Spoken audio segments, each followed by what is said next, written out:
I used to think I knew what it was to claim a dragon, but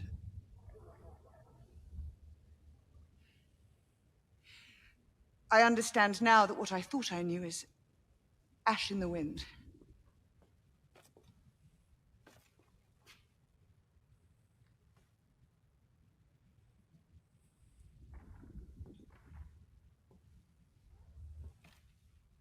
Perhaps it is blood. Or worth. Or perhaps it's something else.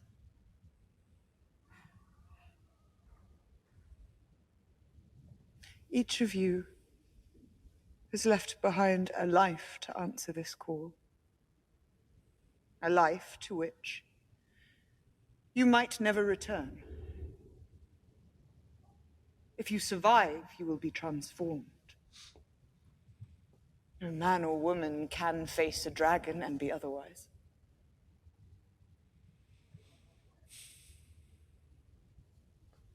Some of you may welcome the prospect of change, even death, given the alternatives.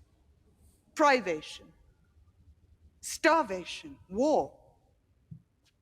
This is our purpose. To end those hardships. For you. For your kin. For all the realm. With these 2 dragons added to our number, the enemy will have no choice but to give way. And peace will be restored. Suffering will be ended. And without bloodshed.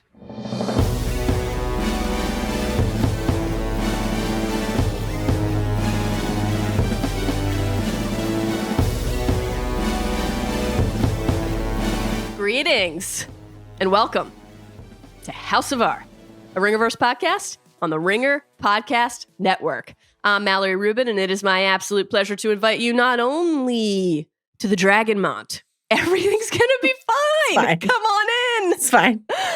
And also back into the House of R, joining me today to share that she has nothing more to tell us. It must be the dragon who speaks. It's Joanna Robinson. What's up, Joe? Mallory, hello. I'm here in studio. You're at home because you are continue to bravely battle the torching fire of COVID in order to come to us here today to cover House of the Dragon. You're a hero, and I honor you. It's been really rough. I still feel terrible. I'd like to apologize to all of the bad babies for coming to you looking like Viserys when he meets Daemon in the dream state in this episode, and sounding like death and all of it. But thank you for your patience as Joe has healed. It's aspirational to me. I hope to be well and back in studio with my pals soon. Joe, before Arjuna pops on and says, "Your progress is impressive." Is it? Was that guns? I don't know. I guess. Some quick programming reminders.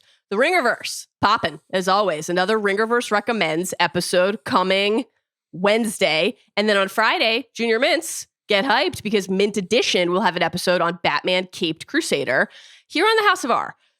There will be a Deadpool and Wolverine pod at some point. As you might have gleaned, I have not been able to go to a movie theater to see the film yet because I have been riddled with COVID. And so that is complicating our plans. Timing TBD. The pod will come at some point with some people talking about the blockbuster event of the summer. And then, of course, on Sunday night, we will be with Chris Ryan moments after the House of the Dragon Season 2 finale. We will be live for Talk the Thrones. We can't wait for that. That will, of course, be streaming live on the Ringerverse YouTube channel. That's also where you can find full video episodes of House of R deep dives, such as this one. Who wouldn't want to see this on video? I mean, you look beautiful. Beautiful. Oh, thank you. The Midnight Boys, pew pew, on video. Mm-hmm. If anyone's like, where was the episode 6 deep dive? Why wasn't it on YouTube? That was not on video because we both were just in the throes of COVID at that point, but you could still listen to the audio of that pod on Spotify or wherever you get your podcasts. Joe, how can the people follow along? So glad you asked.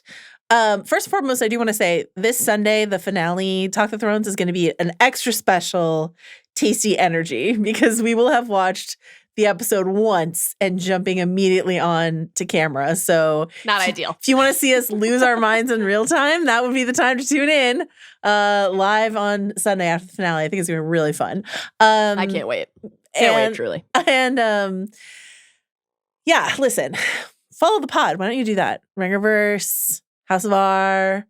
It's a good idea to do so. Follow us on socials. We're on X. We're on Facebook. We're on TikTok. You did. You We're said on X. Instagram. We're on, most importantly, Twitter, which is what I should have called in the first place. Thank you. And you can always, I know, you can always email us, hobbitsanddragons@gmail.com. Your emails sustain me. As I work late into the night on my show notes for the following day, I'm always combing through your emails and then just live stream of consciousness tweeting about them. So thank you guys so much. You're essentially keeping me company while I'm doing show notes. So thank you so much. Last programming reminder, it's the Friendly Neighborhood spoiler warning. We will, of course, be talking about everything that happened in this penultimate episode, the 7th episode of season 2 of House of the Dragon. Anything that has happened in House of the Dragon to date, anything that ever happened in Game of Thrones. We will be citing the source text, Fire and Blood, Song of Ice and Fire, throughout the pod for context, historical illumination, etc. But anything that gets into future plot developments, that will be sectioned off in a brief book spoiler section at the end of the pod. You will have another spoiler warning right before then. And that section today will be coming after an interview because Joanna got to chat with Tom Bennett, Orwh himself. Oh my God. Thrill of my life. What a joy. What a delight Tom Bennett is. I'm such a huge fan of his, so it was so fun to talk to him. Please forgive me. I was still a bit COVID-y when I talked to him, so he's perfect. And I'm just a little addled, but overall, I think the conversation was great. And he had some really fun insights into the specificities of Orwh's character and also sort of why Silverwing would be attracted to someone like Orwh. Because I think that's a big question a lot of us have. It's what does Orwh have? Hugh, we can kind of see the connection. We're Orwh, what's happening here? So, yeah. I mean, good hang at the bar. What more do you need? I would want to hang out with Orwh nonstop, but I'm not Silverwing, so alas. Okay. We cannot gainsay that which the podcasting gods have laid before us. So let's get to it. We are here to talk about episode 7, The Red Sowing, directed by Lonnie Peristeer, written by David Hancock, who wrote previously the 3rd episode of this season, Burning Mill. This is a 64-minute episode, yet another episode checking in north of the hour mark. Before we get to the deep dive, let's get to the brief opening snapshot. It's not a sentence, but an honor.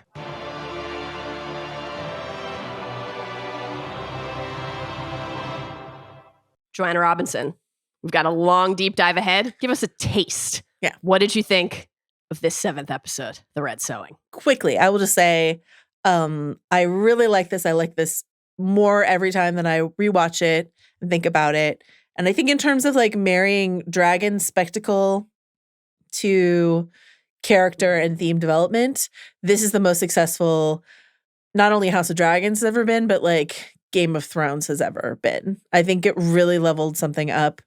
A lot of that had to do with how good everything looked and sounded. I think the Vermithor sequence is one of the most extraordinary things I've ever seen. God tier. Yeah. Not to sound like Rhaenyra, but God tier. Yeah, I was just astounded by it. Yeah. So I thought it was great. How about you? I loved it. Yeah. The Sowing of the Seeds is one of my favorite stretches in the book, so I had been anticipating this all season long, and it did not disappoint. I can't wait to go beat by beat and chat about this episode with you today. I'm honestly despondent that we only have 1 episode left. I was already wow, man, only 8, not 10 this season. What a bummer. And it's just been such a strong season on balance overall that I'm really going through withdrawal already, contemplating the conclusion of this. But as usual, I am trying to balance that with just soaking up every second of being in Westeros with you, my pal. I want to hit just 2 really quick emails that we got. We got a bunch of other emails that we'll get to, but Laura said, R.I.P. Melees, you would have loved last night's small folk slaughter, which I thought was really funny. Hall of Fame email. Brutal. That's just, my God. And then our listener Maria said, Silverwing definitely said, I can change him to Ulf. And then last but not least, we got a ton of emails of various forms and lengths and varieties about this idea of dragon claiming and what's the lore around this? The question is like a dragon claiming a rider or a rider claiming a dragon or riders and dragons being paired at birth versus claimed later. What do we know for certain, Mallory, about this process? All the while being open to the show doing sort of its own versions of things. Great table setting bundle of emails here, because we're going to hit obviously some of these details as we go in context, but this is a good call to put this out there at the top. We've talked about many of these little canon nuggets over the last few pods, but to kind of get everything that we know or don't know in a cluster here, I'll attempt to move through this as quickly as possible / without expiring from shortness of breath. But then we can kind of all keep this in mind as we go through the Red Sowing, and also as you're noted, keep in mind that we only think we know what we think we know. There's plenty we don't know and plenty we will learn over time, both on the show and in the text in the future, should we be treated to more text at some point. Okay. Thanks, George. We appreciate you. We're rooting for you. We believe in you, George. We do. We do. Okay. First thing to keep in mind, just to remember that in Valeria of old, there were 40 Dragon Lord families, and the Targaryens were just one of them. And not the most powerful one at that. Right. But they're the ones who survived the doom, thanks to Daenys the Dreamer. No wonder this family is fucking obsessed with dreams and prophecy. It allowed them to become the only dragon-riding power in the known world. Okay, so that's kind of the big backdrop. Who is eligible to pair? Let's keep in mind that this tradition of intermarrying is about keeping the bloodlines pure from fire and blood. It had long been the custom amongst the dragon lords of Valeria to wed brother to sister to keep the bloodlines pure. Normal stuff. This is literally the reason. Keep those M counts up. I love you were committed to maintaining the streak of mentioning M counts, and I honestly, Tywin voice, I respect that. Thank you. This is a great new tradition of yours. I just like thinking of it that way. This idea of like Targaryen, dragony midichlorians in your bloodstream. Watch out for Qui-Gon. Always. This is literally the reason that the Targaryens got the faith to sanction their incest. In later years, the Citadel and the Starry Sept alike would call it the doctrine of exceptionalism. Its basic tenet was simple. The faith of the Seven had been born in the hills of Andalos of old and had crossed the narrow sea with the Andals. The laws of the Seven is laid down in sacred text and taught by the Septas and Septons in obedience to the faith to the Father of the faithful, decreed that brother might not lie with sister, nor father with daughter, nor mother with son, that the fruits of such unions were abominations, loathsome in the eyes of the gods. All this the exceptionalists affirmed, but with this caveat, the Targaryens were different. Their roots were not in Andalos, but in Valeria of old, where different laws and traditions held sway. A man had only to look at them to know that they were not like other men. Their eyes, their hair, their very bearing all proclaimed their differences, and they flew dragons. They alone, of all the men in the world, had been given the power to tame those fearsome beasts once the doom had come to Valeria. End quote. Joe, you love the doctrine of exceptionalism. That's going to come up a few times today. I really do. But my big question is this. How are the Targaryens going to justify their incest now they've put a bunch of bastards on dragons? It's a phenomenal note. This was the reason they were allowed to sleep with all of their closest relatives. Next. What a world. What a story. What a fictional universe this is. Thanks, George. So there's this blood question. We went through this in the kind of bullet point detail when we talked about like how could Adam potentially be a dragon rider. We talked about this last week. Quickly to refresh on those possibilities for anyone who didn't listen to last week's pods. Maybe it's all propaganda. All of it. Maybe anybody can truly ride. We talked a couple weeks ago about George R.R. Martin's recent blog post on his Not a Blog, and this idea that was floated in there that kind of like sparked our curiosity about a certain implication about other families. Think about it, George wrote. If dragons were nomadic, they would have overrun half of Essos, and the Doom would only have killed a few of them. Similarly, the dragons of Westeros seldom wander far from Dragonstone. Elsewise, after 300 years, we would have dragons all over the realm, and every noble house would have a few. Now, he didn't outright say, ride a few. Maybe he just means hanging in the yard. Maybe there's an implication there about all of the intermarrying of families over time and little sprinkles of Targ blood dotted across the realm, but it made us go, Another example of like what might we learn more over time. Maybe you don't need Targaryen's blood specifically, but you need some of that blood of old Valyria, the dragon lords, the magic, the blood magic of old. Corlys notes in this episode that House Velaryon, that they are not dragon lords, but could there be, as we talked about last week, some Targ blood in Corlys's line from some of the intermarrying across the histories? Entirely possible. Maybe you do need Targaryen blood specifically, and maybe, as Rhaenyra is asking in this episode, as Corlys asks Alan when he asks about their mother's heritage, maybe Adam and Alan's mother is a dragon seed or the daughter or granddaughter of a dragon seed. That is entirely possible. It's also possible, as we discussed and speculated about last week, that Sea Smoke was like making an exception. All of this is on the table. We have our theories. This is like a hotly debated question in the fandom. That's what I was going to say. Even book readers are not united on this question of like, do you have to have some Targ blood in you in order to ride a dragon? I would say thus far, the show has not given us an indication that anyone can ride a dragon. In the show, this thus episode far, that is a very like, where's your Targ blood? Let's ask about your Targ blood. Episode. Definitely. More broadly, beyond the blood, in this episode, Rhaenyra kind of voices this larger question. Like, what are the qualities that you need to possess, right? We heard it at the top of this episode. I used to think I knew what it was to claim a dragon, but I understand now that what I thought I knew was ash in the wind. Perhaps it is blood or worth, or perhaps it's something else. That worth word choice felt so interesting. There's like a Mjolnir, like, are you worthy kind of quality that's being presented there. It's so subjective. It's dragon to dragon. Totally. And I think Condell has said this idea, like, I think they intentionally very much, because Chris, very naturally, I think Chris Ryan was also looking for like sort of this unified, like what makes Adam and Ulf and Hugh all kinds of people that dragons would claim. And I think they actually very intentionally made them quite different to underline this idea, the caprice of dragons, however you prefer, that like, it's just up to the dragon. You know what I mean? Right. It's like not... Who can know the mind of such a beast? It's just like, dragons are not a monolith, right? And so if Silverwing is looking for like a good time with Ulf or whatever, and Vermithor is like, let's go fuck some shit up with Hugh, you know what I mean? Like it depends on the dragon. Absolutely. And I think that this episode, again, really leaned into, and the show so far is leaning into that idea at the heart of what you're identifying, that fire and blood passage that we've turned to time and time again throughout the season. We shall not pretend to any understanding of the bond between dragon and dragon rider.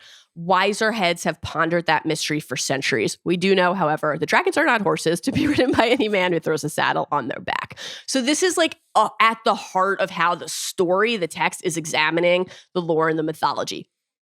It's like Ygritte is here just saying, nothing, Jon Snow, to all of us about dragon riding time and time again. And so we look to like apply these kernels of insight that we have, but we have to maintain that context of the unknown.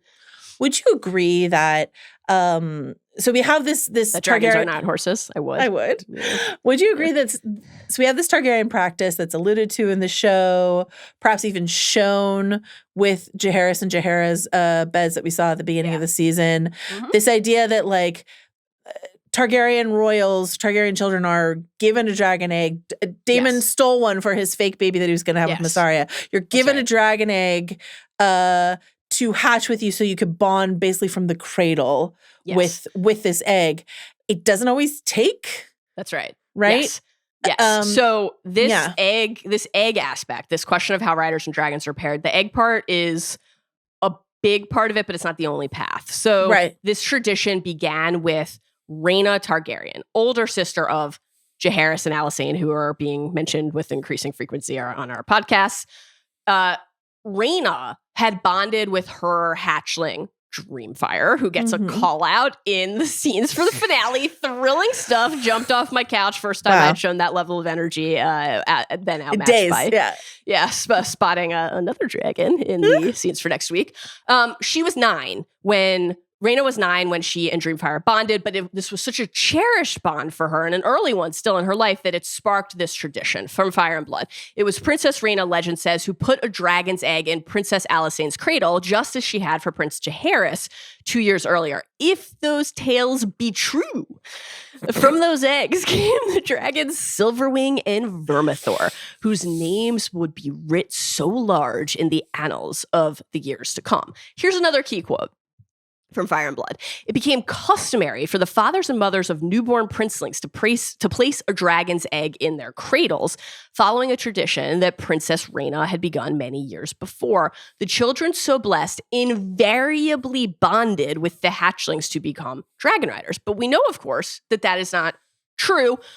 At least like in Showland, Rhaena's egg did not hatch. In the book, we should note, Rhaena's egg did hatch, quote, a broken thing that died within hours of emerging from the egg. You mentioned, Joe, the egg that Daemon steals because he wants to give it to his fictional baby. That also was the egg that Rhaenyra had picked to put in Balon, who she wanted to name Visenia's cradle. So that kind of continues that tradition of like the sibling relationship we saw in the 6th episode of season 1.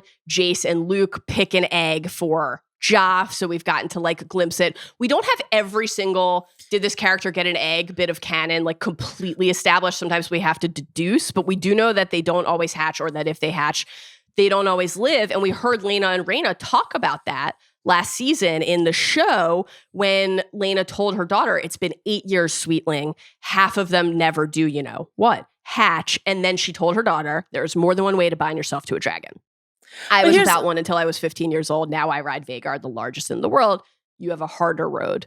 Bela's dragon was born to her, but if you wish to be a rider, you must claim that right, which of course is what we saw Aemon do with Vhagar, claim that right. Okay, but here's my question. Yes. Given that you did all this beautiful, delightful research, do you agree with me that in terms of riders claiming dragons, we've seen a bunch of times, we heard about Daemon's mom, Alyssa. We saw Aemon do it with Vhagar. But is it more of a show convention, this idea of a dragon picking the rider?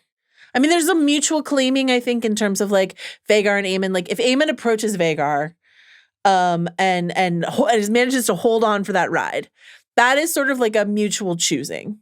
Right, because Vhagar could have easily like torched Aemon if she decided to. But this idea of like Sea Smoke like hunting Adam down and claiming him, or like the Red Sowing is an event where a bunch of people fail and then someone like Hugh succeeds. So that is in a sense Vermithor choosing Hugh. Yeah. But it seems like the show is making a little bit more emphasis on this idea of like a dragon choosing a rider versus a rider being brave or bold enough to claim a dragon. Do you know what I mean? And that feels very much in line with like this question Chris has been asking us all season of where's the room for like embellishing or fleshing out of something in the text? Where are they bound? Yeah. Because like it does feel like something where the historical record would say, look at this brave person who did this thing. Look at this person who became a legend. And then we get to see, and this is one of the, I think what you said earlier about like the achievement of the, not just spectacle, but fantasy spectacle is so right and so important to heighten. And of course, one of the things like I loved about this episode too, to see Sea Smoke seek out the thing he wanted and knew was right, and to show us how the dragons have agency and perspective and wants and desires. It should be a mutual thing. And so like, while it always is mutual, like I think you're right to identify that the show is heightening the dragon side of that. And then like that gets to this other question that we received a lot of about like dragon relationships with each other or dragon relationships with other riders and like what's going on through a dragon's mind. So we can quickly run through like a couple of those nuggets. Well, just inspired by this great standoff on the beach between the strangers that are Rhaenyra and Adam, but the old friends, if you want to put it that way, that are Cyrax and Seasmoke. And we talked about this a little bit when we talked about Rook's Rest and like Vhagar and Meleys and knowing each other and or anyway, Vhagar knowing Rhaenys. So what do you want to say about that? Yeah, so Vhagar and Meleys. They're previous riders, Balon and Alyssa, siblings and spouses. Did that stop Vhagar from killing Meleys? It did not. No. Vhagar and Caraxes have history. We saw Laena and Daemon flying together in Pentos. Balon and Ahlman were brothers, prior riders of those dragons. Has that history between those dragons for a second stopped either Ahlman or Daemon from saying, I can't wait to go challenge this other person? Exactly. Like, I wonder what my dragon will think of this. No, not for a second. They're both talking about it all the time. There are, a lot of examples, but like another maybe fun one to cite is Balerion and Quicksilver. Balerion, Maegor the Cruel. My guy, Maegor the Cruel. Your favorite. A normal, very chill, calm, peaceful. That's how you get a name like the Cruel, Exactly. Claimed Balerion and Aenys/Anus, as he will always be referred to on this podcast. Maegor's brother. They're brothers from different mothers, different sister wives, right? In the Aegon and his sister wives trio there. They were Balerion and Quicksilver's riders, brother riders. Now, they had a quite complex relationship that we do not have time to get into here, but still, brothers who were riders, and there's a history between those mounts. Did that stop Maegor and Balerion from taking on Aegon the Uncrowned and Quicksilver?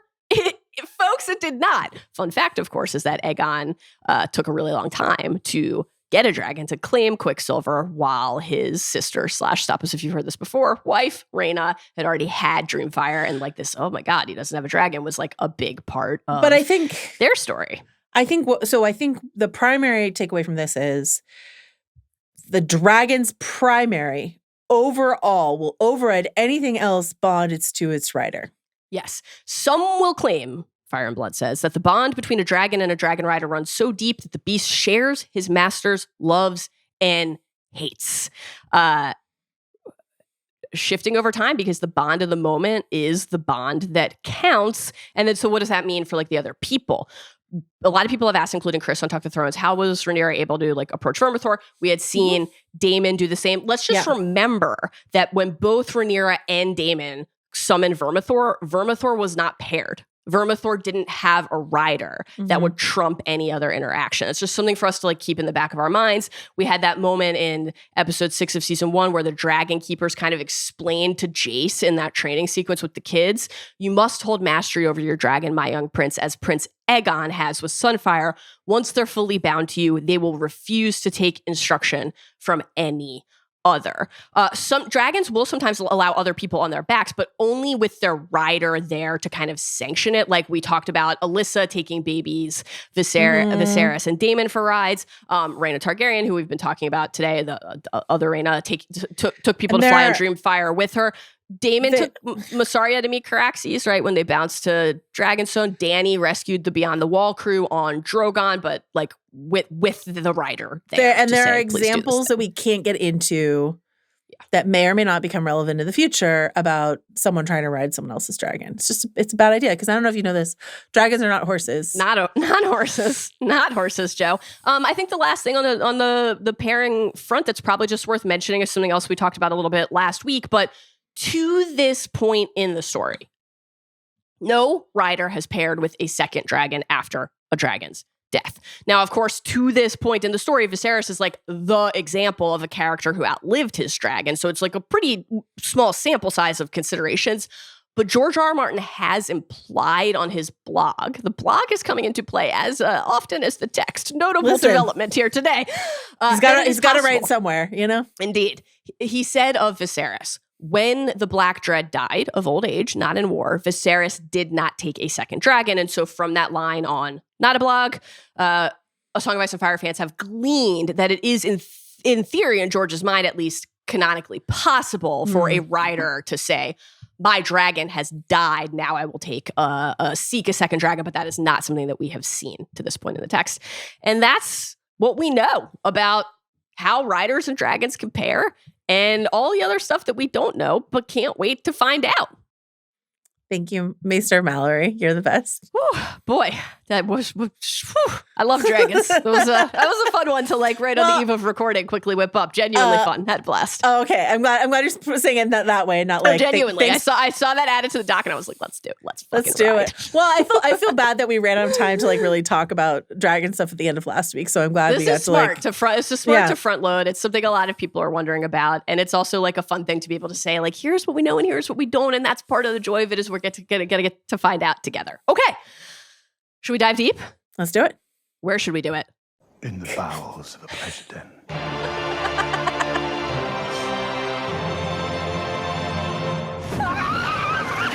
Okay. Let's get into the Red Sowing. Let's go beat by beat, scene by scene through this episode. Let's start with the scene that you mentioned, Joe. Adam and Rhaenyra meeting, this gorgeous wide shot of this face-off on the beach on Driftmark, stormy skies behind them. What did you make just kind of like vibe setting, tone setting of this genre mashup we got of like Western face-off and fantasy with the dragons roaring and reflecting their riders? I love that Condell said on the inside of the app that this is like a Western showdown with the dragon being the Colts on their hip. I mean, it's great stuff. Ryan Condell, he cooked there. It was amazing. This is, I think the visual of Vermithor looming over Rhaenyra and then like getting to like look at Vermithor in the eyes, stuff like that. That's the moment that really like visually took my breath away. But this is so much more challenging. We are like outside. They filmed this on a beach, for realsies beach. In your homeland of Wales. In my home, I love an ocean vista. A dragon on the beach? Are you kidding me? The amount of character that like both friend of the pod, Paula Fairfield, and the noises, but then just the VFX team was able to crushed it. Oh, Paula in this episode. Killed Holy this hell. episode.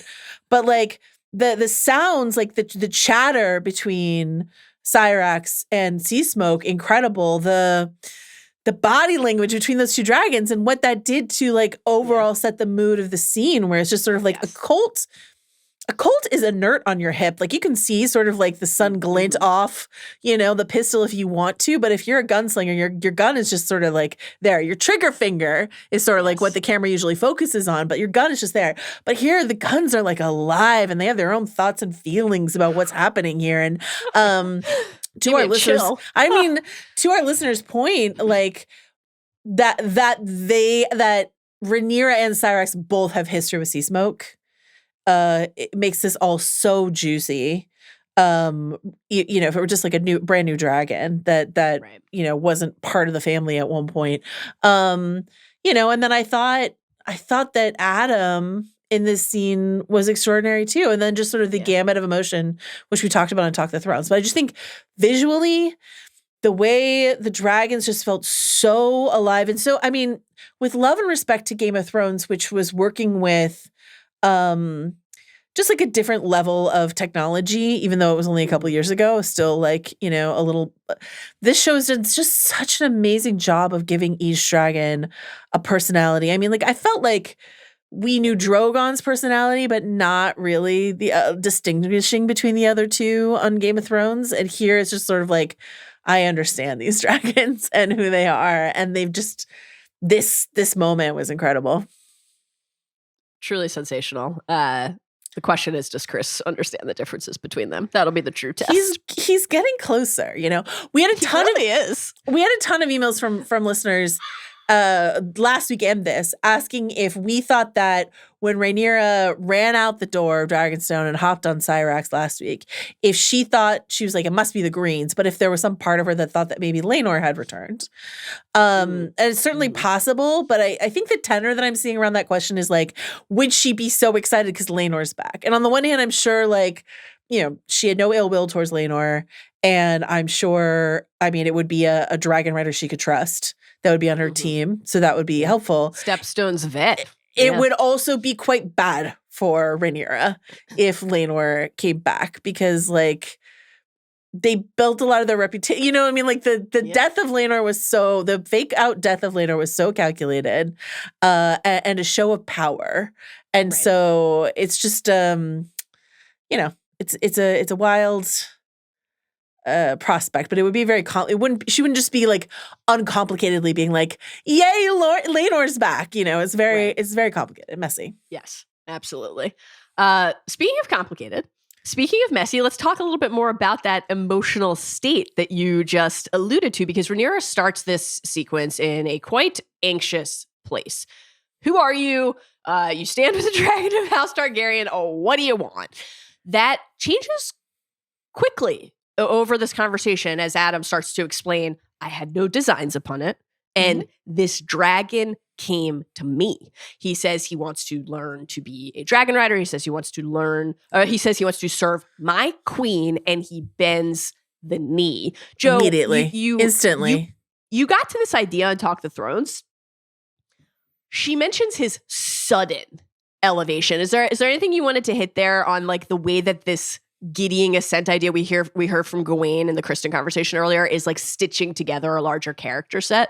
Yeah, I mean, it's just it's night, and who you are before you have a dragon versus who you are after you have a dragon there's no like stronger accelerant than you can throw on someone's like the fire of their reputation, the power in the kingdom, etc. Like, so for Adam to go from shipwright, something that he hasn't fully shaken off because later he like asks permission from Corlys to like stop being a shipwright, and you're like, buddy, you have a dragon. Your shipwright days are over. So like that Gideon ascent idea, Kristen Cole, by contrast, had to like hack and fight his way up the chain of command in contrast to the power that's conferred upon Adam. He has brand new clothes by the end of the episode. They have like tailored new clothes for him by the end of the episode. Hugh and Ulf are not quite, fitted and kitted yet, but like they're, as Rhaenyra says in that clip that we heard at the beginning of the episode, like your life is forever changed. There's no going back. You are now a dragon rider. And this is true not just of these dragon seeds, but of course it was true of Aemond with Vhagar too. Who Aemond was, a dragonless, bullied boy in his family versus who he was, as Otto loved to point out, after he claimed Vhagar. And how that changed Aemond is, I think, something that should be very much on our minds. Because if you go back and rewatch those episodes in season 1, Aemond is such a sympathetic character as a young kid. You're just sort of like this poor kid, and he's rather sweet about Helena and all this sort of stuff like that. And then who does he become? We talked to you and Mitchell about this a bit. Like, what does knowing that you are the rider of Vhagar do to you as a person? Yes. And who do you try to mold yourself into being in order to fit that? So what will it do to Adam? What will it do to Hugh? What will it do to Ulf? Et cetera, et cetera. Great flag. Perhaps everybody involved with dragons is either going to say they're an illusion that we can control them, or we're gods now. Maybe there's some room in between. Are you saying Adam, two sides of the coin? It's coin flip. Let's flip it. Yeah, let's see where it lands. Adam sways Rhaenyra with a godly line, and this is going to be something that we talk about at length today on the Rhaenyra front. If the gods call me to greater things, he says, who am I to refuse them? We'll talk about the Rhaenyra part of that later, but from Adam's perspective, from the Adam side of it, this fits with our season-long sense of his ambition, his desire for something more in life. In the second episode, we heard him say, if I had such a chance, I would leap at it, or another opportunity to distinguish yourself, to his brother about seeking a different position, elevating inside of the fleet. In the 6th episode of this season, do you never think about what could be ours? And so that all felt, even in our limited time with Adam, right. Like, we don't doubt that he would be a character to lean in this moment and then be ready for all that came after. And it's interesting because like Alan seems untroubled by it, though it would be nice to see a conversation between the brothers, but like Alan seems untroubled by it. But like in a way, Adam was so envious of the crumbs of proximity that Alan had to Corlys, right? Mm-hmm. And Adam has leaped over Alan in that regard, right? In terms of like, he's now the son with the dragon. Like, Corlys talks to Alan. We'll get to that a little bit later, but it's just sort of like, it just changes everything. And it makes it so fascinating then for Alan to say, like, I'm good. I don't know. In Showland, at least. I'm good. I don't need to try. I don't want it. I don't want it. This is where Rhaenyra asks about Adam's parentage, and he says his mom's a shipwright. He does not reveal. He chooses not to reveal that Corlys is his father, which was quite fascinating. Wild. Rhaenyra asks if any of his ancestors are Targaryens, looking for a tie to that Targ bloodline, as Corlys will pursue a similar line of inquiry with Alan later. And Adam says he doesn't know. The show is keeping that possibility open, though, as we mentioned earlier. He says we're not the sort of family to keep annals. And then we see Rhaenyra smile. We see Rhaenyra almost in like kind of a fevered state. I think fevered state is how I would describe where we find Rhaenyra in the conversation with Mysaria shortly. There's like a heavy breathing, a blooming smile of, oh my God, all of that. Like, I didn't think this was possible. And it is. I'm glad of it. And then invites Adam, to Dragonstone. It becomes more sinister the more you watch it, because like the first time you watch it, you're like, this is so nice. We like Adam. Rhaenyra needs help. Great. And like you were nervous for them, but then they like, she's like, I'm glad of it. And you're like, yes, Rhaenyra needs help. This is great. Adam will help her. Yes. But when you rewatch it with the threads of this episode, and particularly informed by some of the interviews that we got, not just from Condal, but Emma Darcy giving a couple interviews into Rhaenyra's state of mind in this episode, which we'll get to, becomes a much more sinister, unfortunately, at the end of that exchange. Yes. This is a worrying. This is like an exciting. Hey, yeah, Team Black, we did it. We've got the Dragon Math Edge episode, and this is a deeply worrying Rhaenyra episode. What does it mean if you are willing to sacrifice the small folk and mass for your ends? What does it mean if you think your mission is ordained by the gods? What's 43 small folk? Troubling. We got concerned. two dragon riders. Yeah. Okay, let's head to the next scene, where we find Orwh treating Allison's arm wound. He is cleaning this slice that she got in the riot last episode, the one that reminds her of the slash that she gave to Rhaenyra on Driftmark in the first season. But Joe, I think we could say it's the wounds on the inside that need tending right now for these characters. Anyone up for some camping? I thought it was really fascinating that Olivia Cook said that this wound and this conversation about this scar that we get here is the very reason why, the cut itself is the very reason why Allison decides to leave. That as cutesy and a little on the nose as I find the fact that they get a cut in the exact same place, to Allison, it just signals like how futile all this is.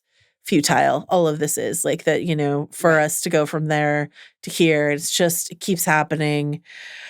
And what have I even ever accomplished after all of this?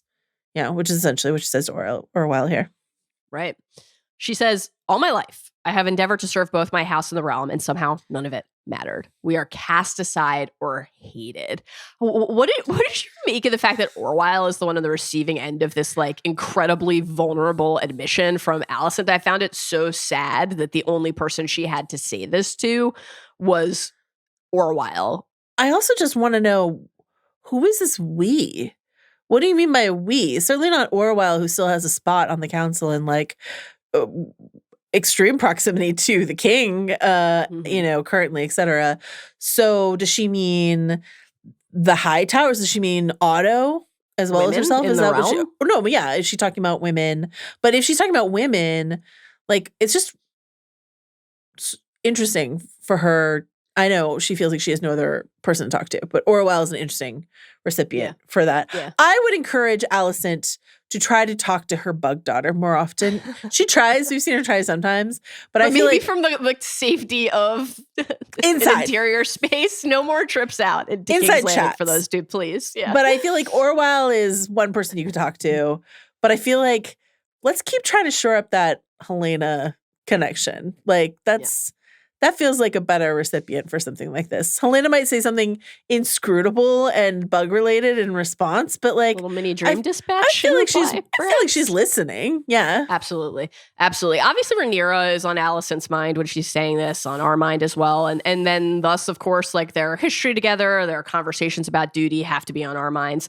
Joe, how did this play for you just more generally? Like, this is something we talk about all the time across seasons 1 and 2 with Allison. The way that Allison has lived her life for duty in some ways that feel very true and real in terms of the prominence she puts on the idea of duty, but also then the way that duty has sometimes been the like veil of justification for the decisions or choices or bargains that Allison has made. Did this feel, how did that part sit for you? Yeah, I mean, Allison's I think ever since you and Mitchell said to us in the chat that we had with him a couple weeks ago, I believe he used the phrase like love and duty, which is the core theme of our show.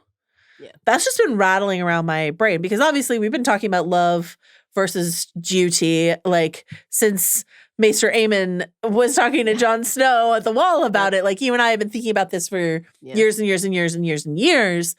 But to consider it the main core of the show, then you can think of like anything in that love or duty binary. And so this idea that Allison has sacrificed perhaps some things that she loves, like when we meet Allison, and whether or not you want to take it literally with Allison and Rhaenyra, which I choose to, but you don't have to. But like when we meet Allison and Rhaenyra as girls, and like the things that they shared together, the time they shared together, that carefree era of their life, that was like life and pursuits of loves, be those like, you know, just freedom, girlhood, all this sort of stuff like that. And then Otto comes swooping in with duty. Here's your duty. Go read to the old king, you know, like go keep him company, that sort of stuff. And so the way that duty has swallowed love for Alicent.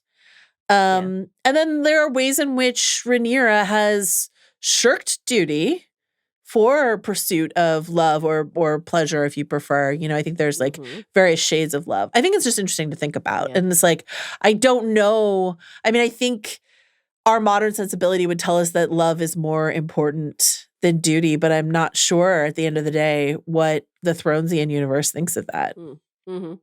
Yeah, I love that. What an interesting thing for us to continue to track, an idea that we cherish. We're getting to talk about a lot of our favorite things. Hubris of control, love is the death of duty, wear it like armor. What a time. What a time to be the House of R. Did you also, I have to assume that you were thinking, as we discussed on Talk the Thrones, about the Rhaenys, we're going to talk about Rhaenys and Rhaenyra elsewhere, but the Rhaenys Alicent conversation that we loved so much in the penultimate episode of season 1, and yet you toil in service to men, your father, your husband, your son. You desire not to be free, but to make a window in the wall of your prison idea. Like, it just feels like that must be something that Alicent has been thinking about almost every second since that exchange.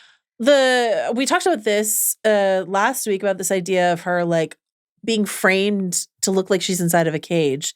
So this idea that she like goes out and finds the biggest sky she can find makes a lot of sense to me for Alicent in this moment. Yes. Beyond the window at last into the quote pond, as Chris called it. That was a delight. Love that guy.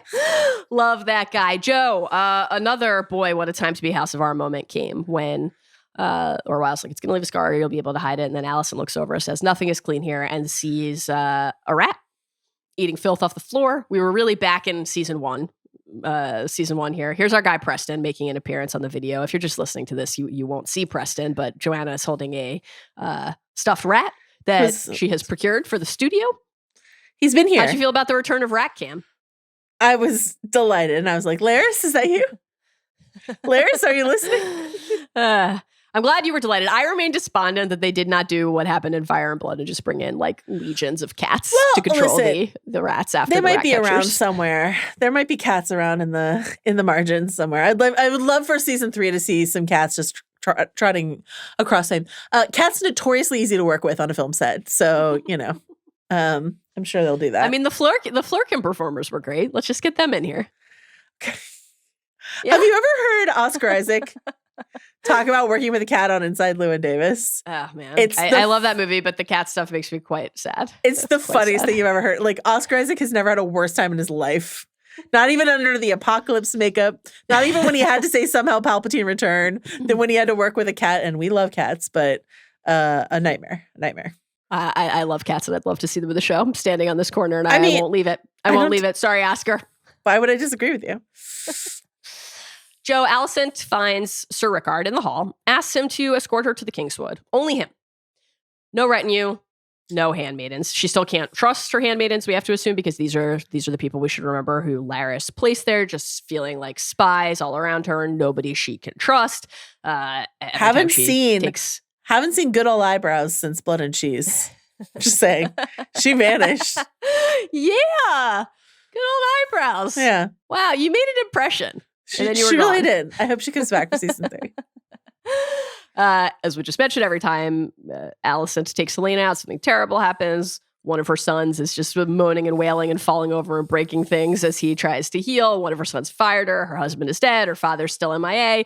Her brother, her lover, off to war. She is just so alone. And you feel that in seeking and in having this conversation with Orwh and seeking out Sir Rickard.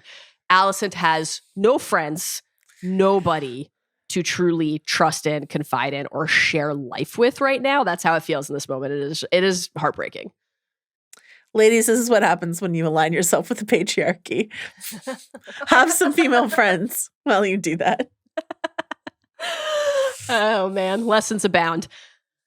It's the thrill of my life to tell you that it's time to talk about Laris. Can you always introduce him with like a rubbing together of your hands? Like you're plotting and scheming at this very moment? This is the stuff, Lionel. I mean, it's not just a Laris scene. It's not just a Laris and an Iron Rod scene. It is a Laris and Iron Rod scene on the this is the stuff Lionel Viserys. Lionel Perch. What a treat. Once again, I am forced to say what a time to be the House of R.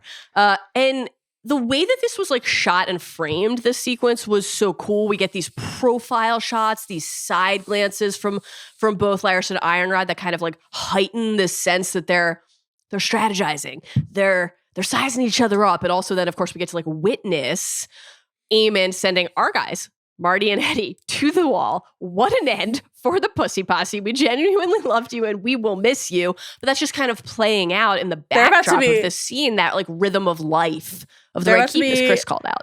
So popular on the wall. They're going to be like the Pip and Grind of the wall. This is going to be the making of them. I see it. I love this. When will we get the Marty and Eddie spinoff? Oh, yeah. They're going to be like in Molestown. Fucked a woman. Can't wait for Marty to corrupt all of the Night's Watch recruits by taking them to Molestown and saying he's never fucked a woman. Yeah, let's hear this conversation and then let's talk about how you're interpreting it and everything we think is at play here. Steve, hit us. I have received word of a matter of great importance. Rumor of a sighting of the dragon sea smoke. With the rider. A fine piece of intelligence. And now you seek favor by delivering it to Prince Aemon. Actually, I thought I might seek your advice, Lord Laris. Whispers being your province.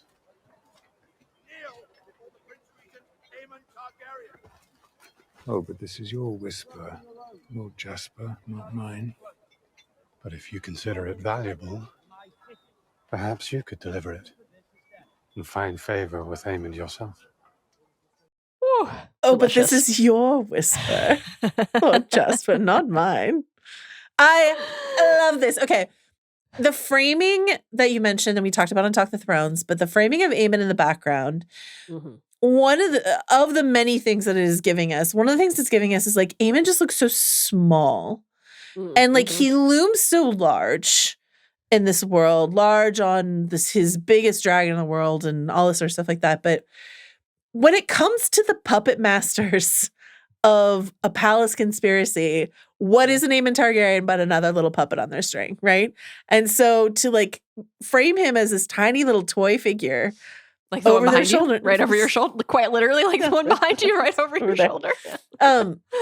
When like to frame him like that, which is not to say that like that's not really like a spoiler, because I think the power just sort of power resides where men believe it resides, and it's not that Aemon is always going to be a puppet for these two. Like sometimes the dragon riders are the biggest thing in the world, but sometimes their strings get pulled by other people. We talked about this a lot last week when we talked about Massaria.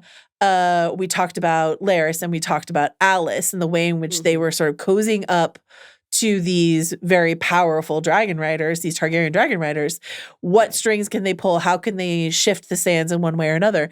In this episode, and we'll get to it, we see diminutive Oscar Tully, pulling Daemon around. And so I think just that visual of like tiny little Aemon Targaryen and these two men who make a very significant decision here. Huge. Because like part of it is it's nuanced, right? So part of it is I don't want to be the one to tell him. Remember when various people in the small council meeting told him things a couple weeks ago, and now Kristen Cole has to go fight a battle, and Tylan has to go treat with pirates, and Allison got fired. Like, we don't want to put our necks on the chopping block in that regard, right? So it's like, why don't you tell him? Why don't you tell him?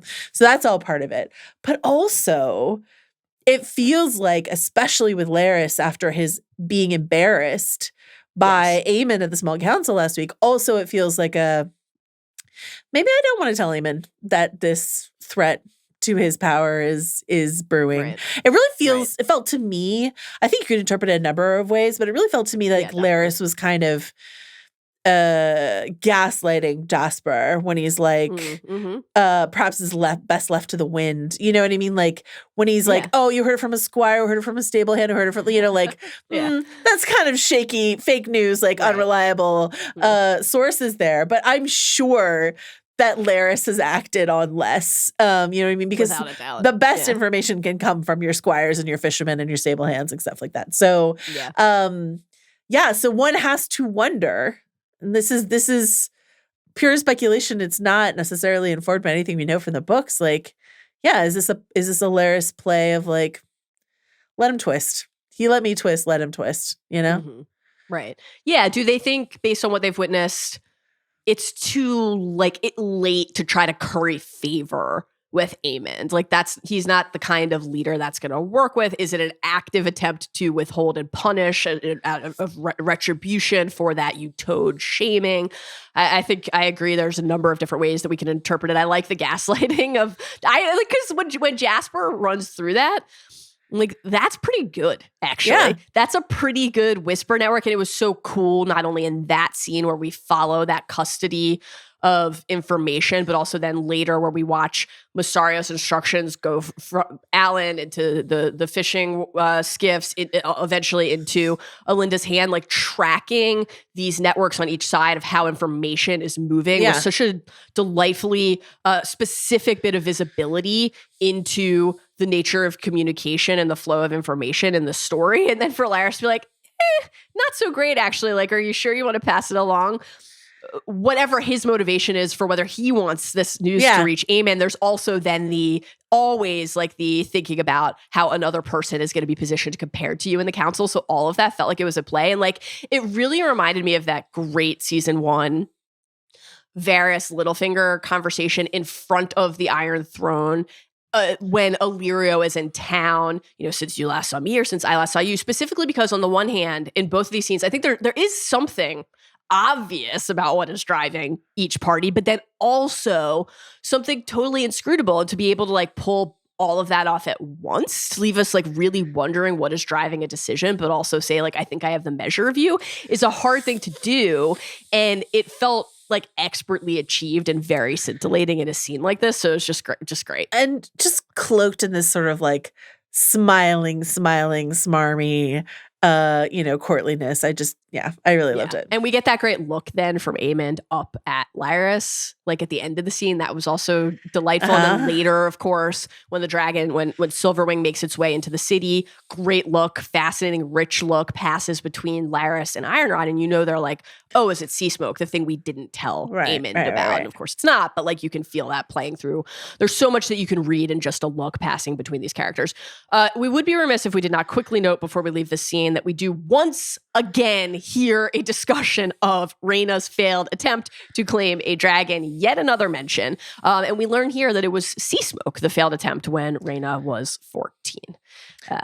Tough look Anything for else on this Rhaena. scene, Joe? Tough look for Rhaena that literally everyone knows this. It's not ideal. It's Must feel great. terrible. Must feel absolutely terrible. Absolutely terrible. We will have another wonderful Lara scene to discuss later. Anything else on this one before we move to the next scene? No, let's go to my favorites. Celtigar. Your guy, Big What Bart. a blessing that Alfred Broom has just been sort of swept out of the narrative for a couple episodes, and we haven't had to check in on it. This is how long it takes. Sir Alfred. It's how long it takes to get from Dragonstone to Harrenhal if you're not on a dragon back. Oh man, I gotta say, I am loving this energy from Celtigar. I find this to be hilarious, like genuinely hysterical. He's just so embarrassed, clearly, about Rhaenyra slapping him in a view of the household staff, word rapidly traveling through Dragonstone. Yeah. Everybody knows what happened. And he's just like slamming his goblet on the table, on the painted table throughout this conversation and saying things like, "A commoner, with respect to your workers, Lord Corlys, the lowborn cannot go around seizing dragons." Like, this was just hysterical, like a nice little bit of levity in a quite intense episode. Celtigar, here for the laughs. I do want to give some laurels to Corlys, who I think is a nice sort of calming, steering presence and is, supportive of Rhaenyra inside of his job here. Mm-hmm. Jace is pissed that Rhaenyra, in general, and we'll talk about that at length, obviously, but he's also just like, in the small scale, pissed that Rhaenyra has skipped this meeting. Yep. And I just like that. Yeah, Rhaenyra skipped the meeting, but Corlys is her hand, and Corlys is there representing her. Yeah, it's like, it's okay. We'll wait for the Queen's judgment, and then we'll figure it out. Yeah, everyone chill. Part of what is making Jason and everyone other than Corlys so unhappy here is like, not just that Rhaenyra is not at the meeting. Obviously, like you said, we'll talk about everything that is driving Jace's resentment later in the rich and riveting Jace Rhaenyra conversation about being a bastard. They learn that not only is Adam not being treated as a thief, he's invited to stay as a guest. Readying, Gerardis says, to learn the ways of dragon riding. Rhaenyra wants him to learn some High Valyrian too. He has just immediately been brought into the fold, and Jace's face here just tells us everything we need to know about how displeased he is. They're like, the tailors are with him right now, getting his leathers together. On the subject of like teaching him High Valyrian, do you think it would have been nice to have some flashcards ready for the Dragon Seas as they got off the boat to Dragonstone towards the end of this episode? Just be like, the Dragon Seeds. They could have used. I know Rhaenyra's like, I have nothing left to tell you. It must be the dragon who speaks. It's like, are we sure we have nothing left to tell them? Are we sure we have nothing left to tell them? One word of Valyrian, just like one. Please stop. No, I'm not food. Something like that. I respect you. I expect your autonomy. Something. A dragon is not a slave. I know that. I don't know. Yeah, we've got a lot of notes on that and a lot of notes on maybe staggering the arrivals. Like, let's just send them out in waves. Like, it's just all at once. It really does seem like it was bound to only go one way. Yeah. All right, Joe.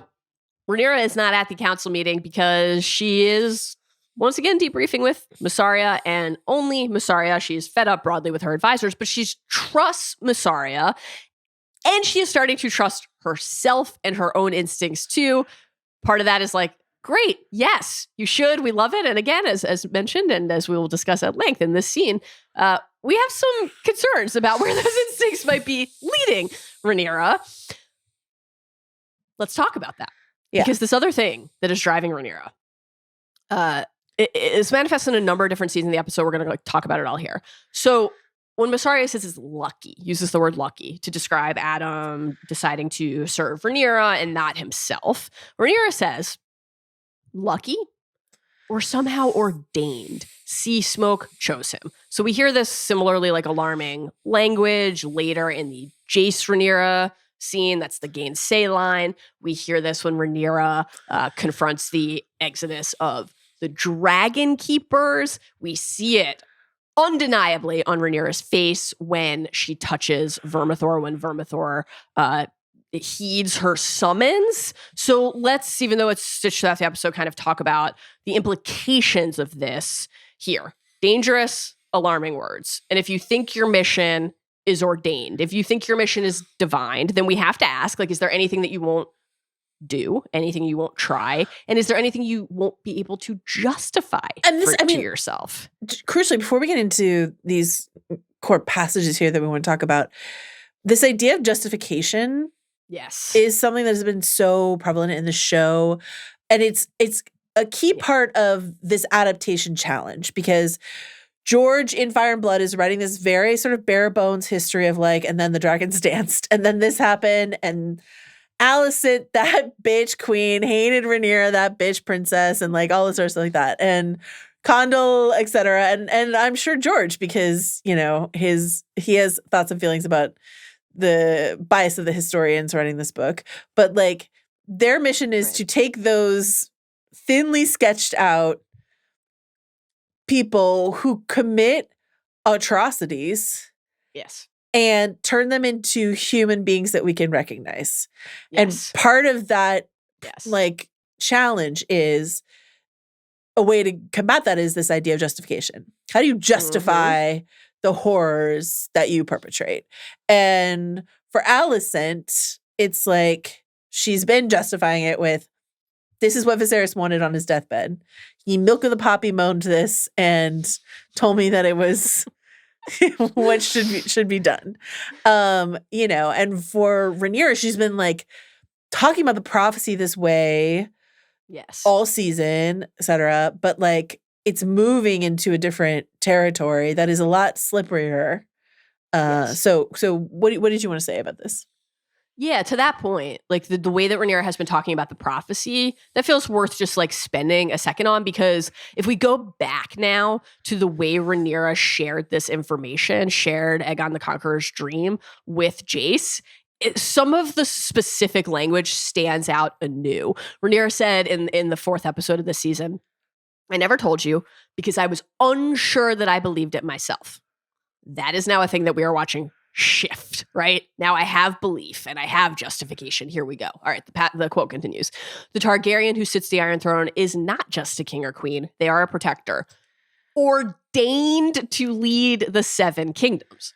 So there's that ordained language again. "To strengthen them and to unite them against a common foe. Viserys chose me to succeed him. He held to this his whole life, the whole of his life.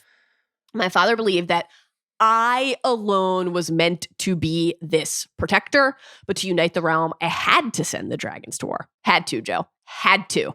The horrors I have just loosed cannot be for a crown alone." What is wrapped up in that? It has to be for this larger reason. And so we are feeling divine purpose. Yeah. This building and blooming of Rhaenyra drinking the prince that was promised. Kool-Aid. Rhaenyra thinking, I am the chosen one. And we know that her family is prone to these kinds of like prophetic obsessions, as we've talked about many a time. Viserys, that great scene by the bonfire where he's just letting out everything, drunk completely, to Allison. And he says, "I so wanted it to be true, to be a dreamer myself. I sought that vision again night after night, but it never came again. I poured all my thought and will into it. My obsession killed Rhaenyra's mother." So we need only go back one family member to see when Viserys names Rhaenyra heir, it's by telling her Aegon's prophecy, but also we saw where an obsession with a different dream, his dream of his son wearing the Conqueror's crown, led him, and what it means to put all your stock in this godly, prophetic sense of what your life is going to look like and what bearing that will have on the realm. Yeah. And Rhaenyra was not always a character who felt like she had to say these things out loud, Joe, right? When she saw the White Hart, did she tell anybody about it? No, and what I love about this is like when that White Hart thing happened, again, in the show, not the book, you and I like really liked it, and we liked this idea of, but we were curious about, I think we were curious about it. We were like, what is this doing here? Especially if she's not going to tell anyone. What does it mean that it's here?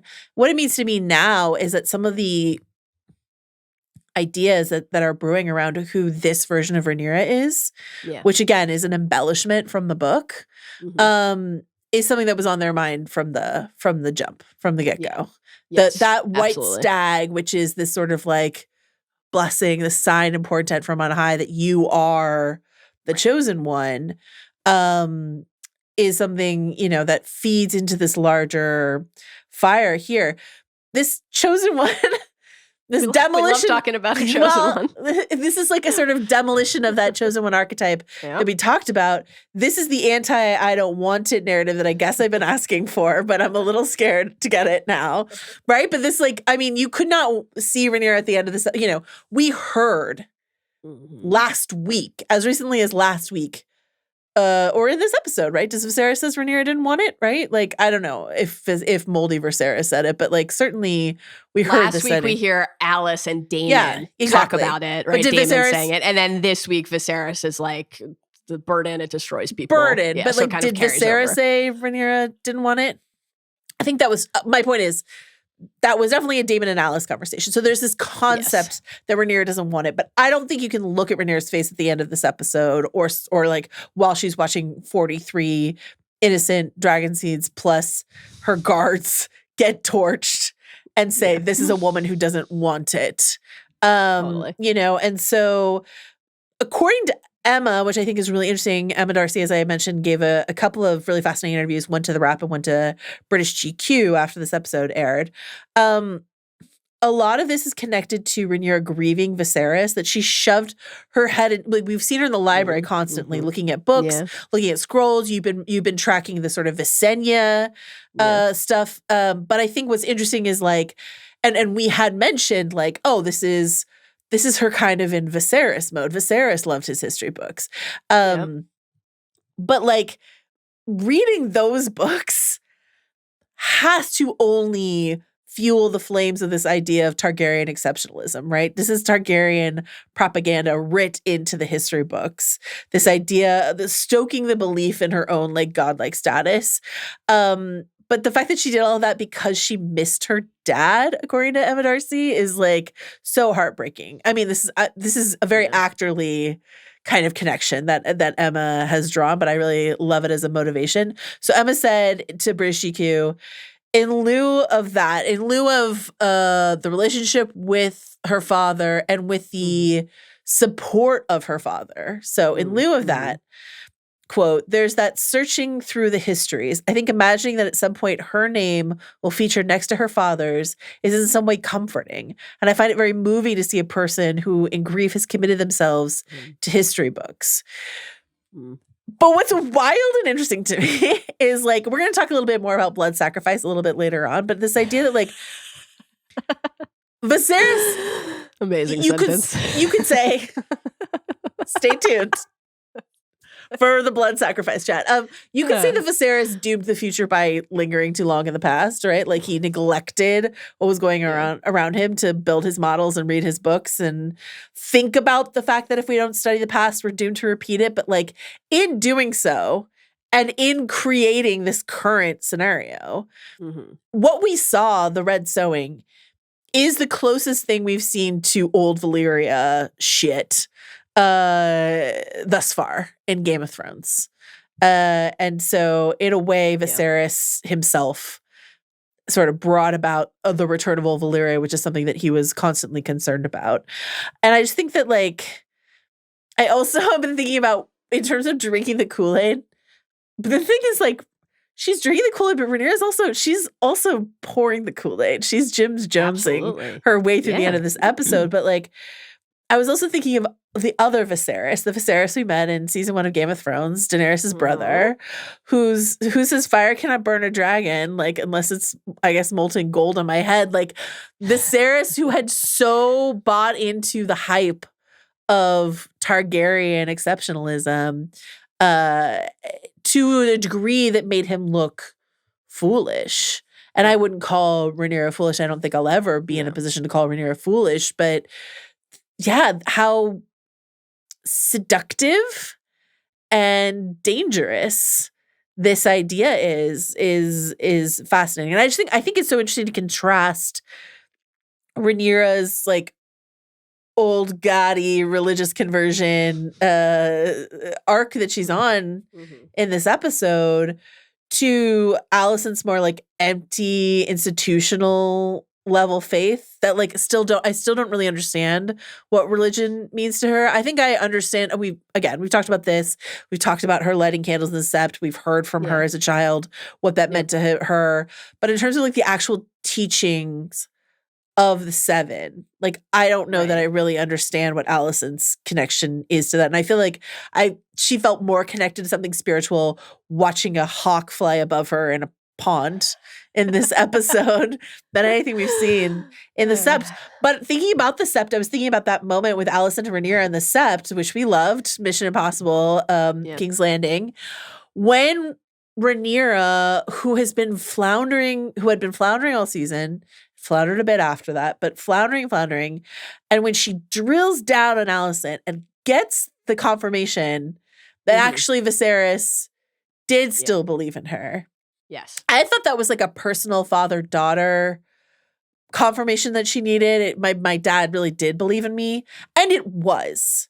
Right. But I don't think the religious setting there is an accident in terms of what it did to Rhaenyra's psychology. Yeah. Great call. That feels incredibly intentional now as a setting. I love considering that grief as and pursuit of the histories as a bond to Viserys idea, because it also is like, you know, like you're saying, it's hard not to think then that, or ask, well, in seeking that connection, in feeling like she has emerged as this prophetic figure, as this messianic figure, has Rhaenyra forgotten? Has Rhaenyra lost sight of Viserys's number one lesson to her? The thing that he drew the most attention to in this big speech when he named her heir. The idea that we control the dragons is an illusion. They're a power men should never have trifled with, one that brought Valyria its doom. If we don't mind the histories, it will do the same to us. Like, is that something that Rhaenyra is still considering? Is that on her mind as a counterweight when we head into the sowing? It doesn't feel like it. It feels like that has been subsumed. Well, I feel like when she calls Vermithor and Vermithor answers, that's the moment that any last lingering idea that like she's thinking about that from Viserys, she's like, well, maybe for other people, but not for me. Dangerous and troubling. Ooh, okay, let's talk about the rest of this Rhaenyra Mysaria scene. So Rhaenyra's still thinking about Adam's blood. She says he must have Targ blood. Sea Smoke must have sensed it. And Mysaria asks about this idea of trust. Like, do you trust Adam? And Rhaenyra says she has no choice.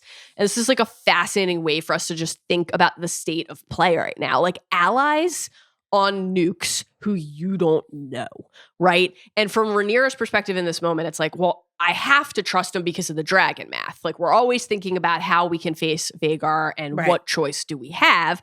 And then this leads into this conversation about like, how can we find more riders? This idea of the more direct line of breeding than Stefan had. And upon hearing that, Mysaria like laughs, chuckles, kind of a shocking moment in real time, and then says, forgive me, your grace, but you are better served looking under the sheets and in the wood piles. Mysaria got mushrooms famous. Fire and bloodline. When Jace pointed out that Stormcloud had never been ridden, that Moondancer was but a hatchling, that Tyraxes was far away in the Vale with Prince Joffrey and demanded to know where Mushroom proposed to find more dragons, the dwarf tells us he laughed and said, under the sheets and in the wood piles, wherever you Targaryens spill your silver seed. Vivid, as we always expect from Mushroom. This growing theory in the fandom that I love that Mysaria is actually Mushroom is like killing me. Some incredible stuff. Mysaria tells Rhaenyra she's aware of 4 Targ bastards at least from her time in the Pleasure House in King's Landing. The misbegotten offspring of your house, she calls them. Joe, for the bad babies, a quick refresher on just what a dragon seed is. Great question. Dragon seed is an illegitimate child of a Targaryen. Here's the history of dragon seeds in the First Night. This idea of prima nocta, the idea that a Targaryen lord could sleep with your definitely my fave. You love Megan the Cruel. I love prima nocta. What are we doing here? The idea that a Targaryen lord can sleep with your wife on your wedding night because normal, yeah. They're gods. What are you going to do? They've got dragons. From Fire and Blood, quote, here, brides thus blessed upon their wedding nights were envied, and the children born of such unions were esteemed above all others. For the lords of Dragonstone oft celebrated the birth of such with lavish gifts of gold and silk and land to the mother. These happy bastards were said to have been born of dragon seed and in time became known simply as seeds.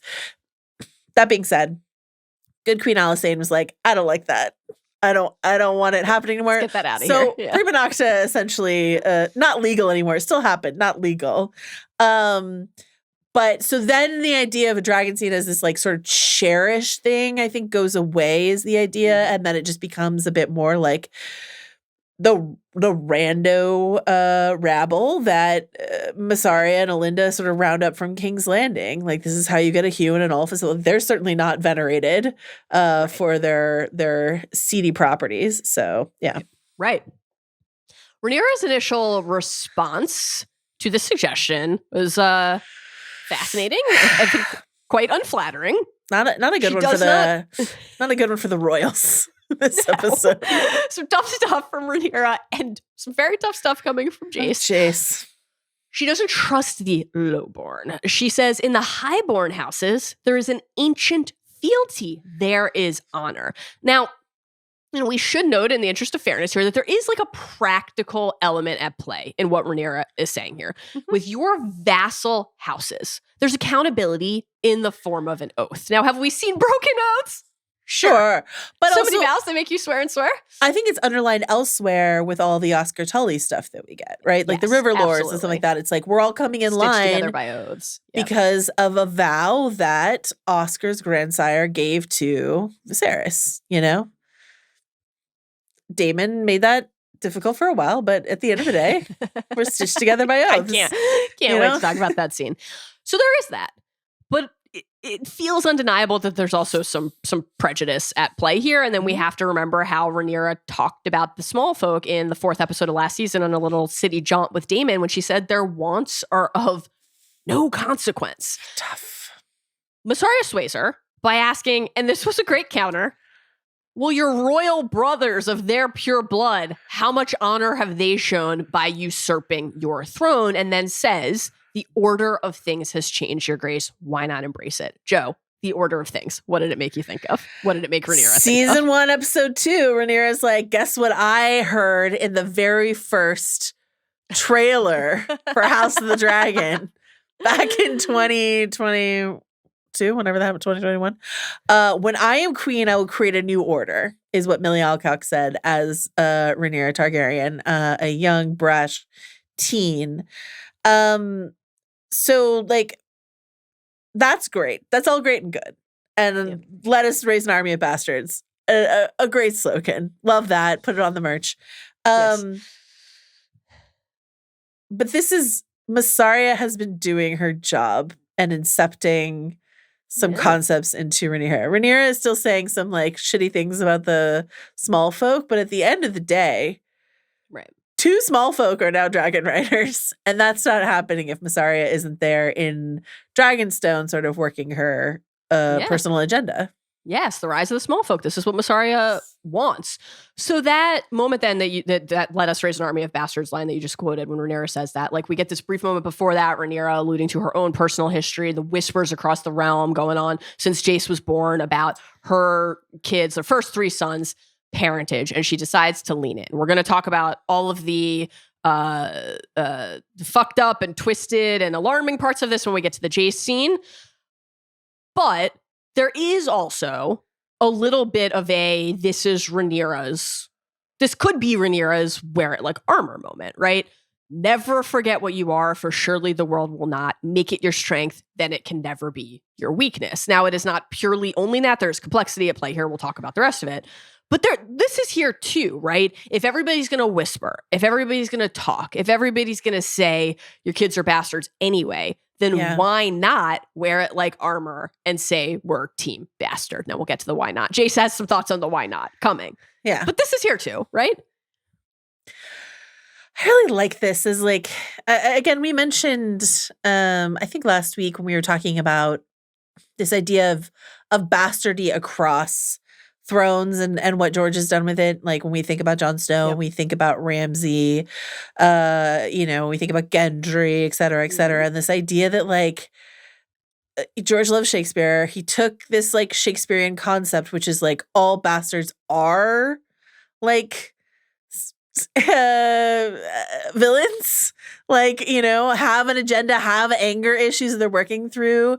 Keanu Reeves is Don John in Much Ado About Nothing. It's just like, I'm a plain dealing villain, right? Like there isn't a much like Right. in the way of like nuanced motivation there. And the fact that he's like, I think this concept could use some examination and some complications. And I think I'm so glad we're spending time with it here.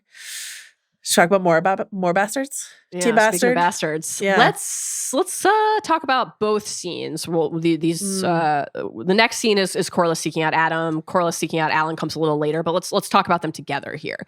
So first, Corlys finds Adam. He's waiting alone in a fancy room at Dragonstone. I found it difficult not to think about Gendry in Throne Season 3 here. It's different, of course, like Adam wants to be here. He's claimed a dragon. This is a thing that he is now seeking and pursuing. Gendry has no idea that they're about to like leech him for his bastard's blood, but still there's this like a bastard brought in to the halls of the great lords to be a pawn on the board of some great lord's game that I found like inescapable and seemingly deliberate in the framing of how we first found this figure alone in this fancy room. Give them some friends. Let's talk about this conversation between Adam and Corlys. I was like so moved by the look on Adam's face when his father walked into the room, and then the look on his face again after the well done. Just an incredible performance here. Incredible. Clinton Liberty is doing a great job. Yeah. Crushing it. So we had a like mini debate with Chris on Talk the Thrones because we both found this well done that Corlys issued here to be quite cold. And Chris was like, you are not a son of a father. Yeah, this was like an offer to play catch. We really did not read the scene the same way. So I still feel that this is like not a full emotional embrace here. I stand on that read, but I will say I was really compelled by what friend of the pod, Steve Toussaint, said on the inside the episode when he said, being initially shocked, Corlys is then very proud. It's because that's my son. Off his own back, he's made something of himself. And I think that's very important for Corlys because that's how he sees himself. And hearing him say that, of course, made me think then of what Corlys says to Daemon in season 1, episode 2. Waiting in the Stepstones is a chance for you to prove your worth to any who might yet doubt it. We are the realm's second sons, Daemon. Our worth is not given. It must be made. I think both of those things can be true, though. I think that Corlys can look at Adam and feel our worth is not given. It must be made and feel pride, and also be a little bit cold by hand waving the I don't want to be a shipwright anymore request. You got it. Well done. And then leaving. Where are you on this? I'm willing to concede that Chris is more right than we were in his read of the scene, at least how the show intends it. Yes, definitely. Yeah. We did get this great email, I thought, from Kevin, probably also a son of a father, who says, y'all love a character on an arc, and this just showed the start of Corlys's within his sons and actually showing emotions. While he's not quite ready to fully claim them and get them legitimized, he still was feeling things and wanting to say something, and you could tell how proud he was in that good luck, and you could see on Adam's face how much that meant to him. The fact of the matter is Corlys probably doesn't know how to feel. He's going through a lot, and he had just come out and been like, if he had just come out and been like, hell yeah, that's my boy, I'm so proud of you, you're amazing, even in private, it would have been totally against what we know of the character and would have taken you out of the episode. So Kevin wrote into support of Chris, and fair, totally fair. Steve Toussaint is also apparently Team Chris Ryan. So we'll just continue to watch this character on an arc. I will say for me, CR heads, what a win. Yeah, I will say for me, pretty frosty. But listen, yeah, just like a little like, I know we haven't talked much. Yeah, I'll visit again soon. Yeah, anything. Do you need anything? Do you have enough blankets?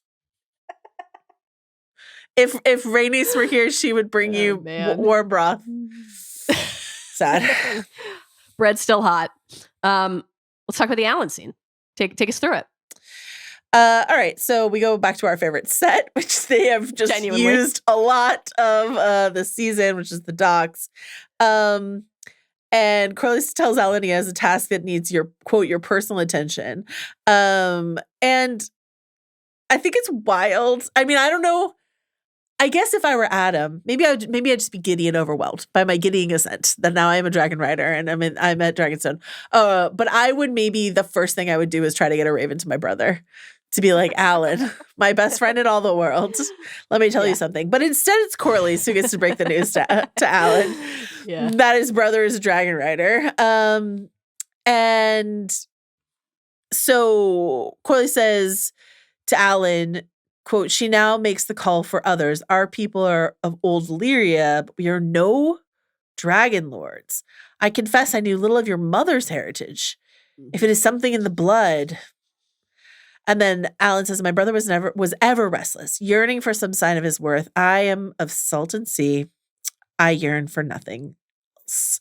So like, this is pretty loaded. You already alluded to in our sort of like dragon pairing, how does it happen section. But like this idea that we're being sort of pushed in the direction that Adam and Alan's mom might be a dragon seed is sort of like a potential implication of what's happening here. Like that Corlys is like, is she?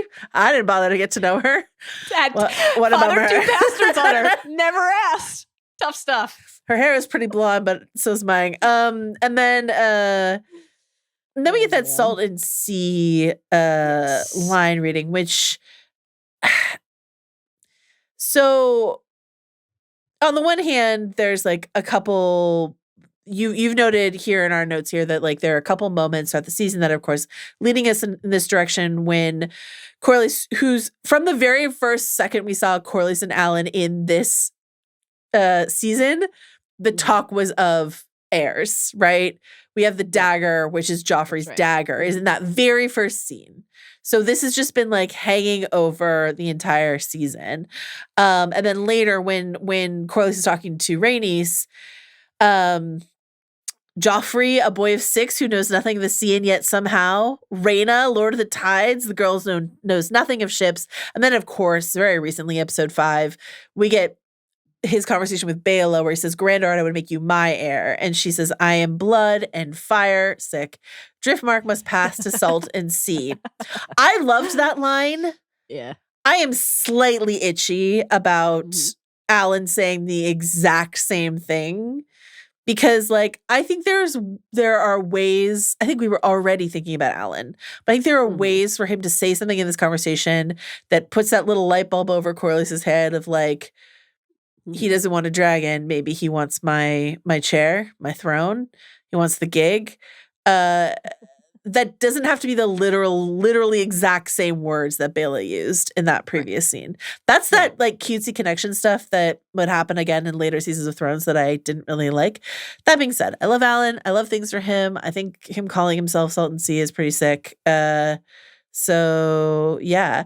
Do you think maybe everyone's just walking around Driftmark all the time, just being like, I'm Salt and Sea. Like, you tired of chipping these barnacles? No, I'm Salt and Sea. This is the stuff. Maybe he and Baela took the same, like, 17 magazine quiz where it's like, are you fire and blood? Or are you Salt and Sea? Did you get Salt and Sea?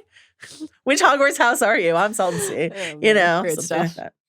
Great But now I want Baela and Alan to get like matching shirts. One says fire and blood, one says salt. This is good. This is good. It bodes well for some impending inbound merch. It does. Love merch. I am Salt and Sea, by the way. I am not fire and blood.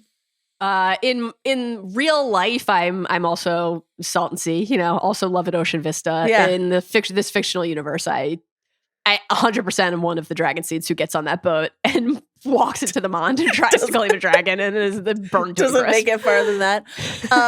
What are some of the other options? I guess if you're a Riverlander, you're like what, mud and sticky mud, mud and branch.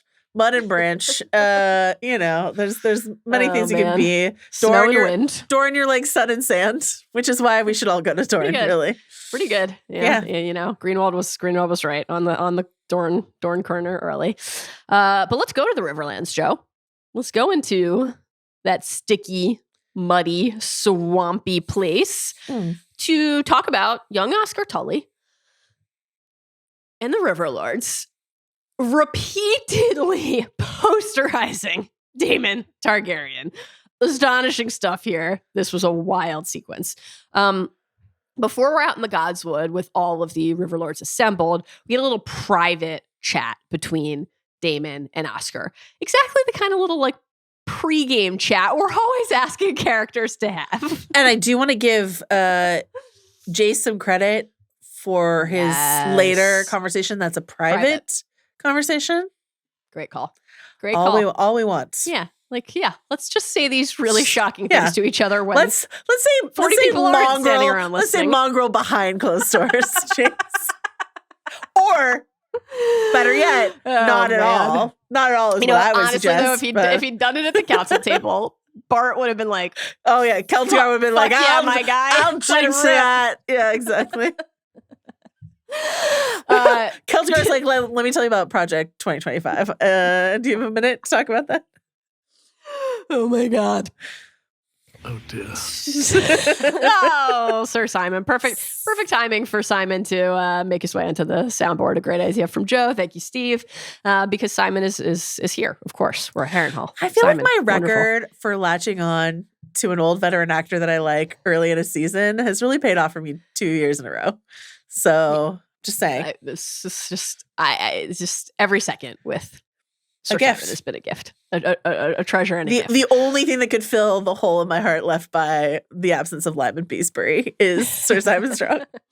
Bees, man, another great mention of House Beesbury from Iron Rod in this episode. The beehive is thriving. Beehive. Truly. So, little preamble from Oscar and Daemon here. It's just we are treated to, I think, a genuinely, instantly iconic, truly glorious, well done from Daemon. Neither of them mince words. Daemon's like, yeah, you were of no use to me when we last met, and your grandsire was still alive. You hadn't, no one had actually gotten a feather pillow yet. And Oscar says, Daemon has made a complete mess of things in the Riverlands, and this is where we get to that oaths idea. He says, but the Riverlands are built on oaths, and he remembers the one that his house swore to Viserys. House Tully will recognize Rhaenyra as heir. And Daemon's like, great news. This is going to be smooth and easy from here. Thrilled to hear it. Not so fast. Oscar's not sure if all of the vassals are going to come in line immediately. He is quite young. And there's another note, Joe, that he's prepared to share here. And it is that all of his vassals hate Daemon Targaryen. He literally says, they all hate you. What does Daemon say in reply? What did it make you think of?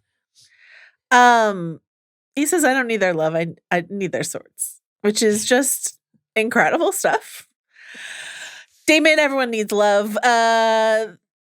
Viserys told Jorah, who can rule without wealth or fear or love, when he was having a full-on tantrum about how everyone liked Daenerys more than him. Yeah, he was in a tough spot there. Yeah. Tough spot.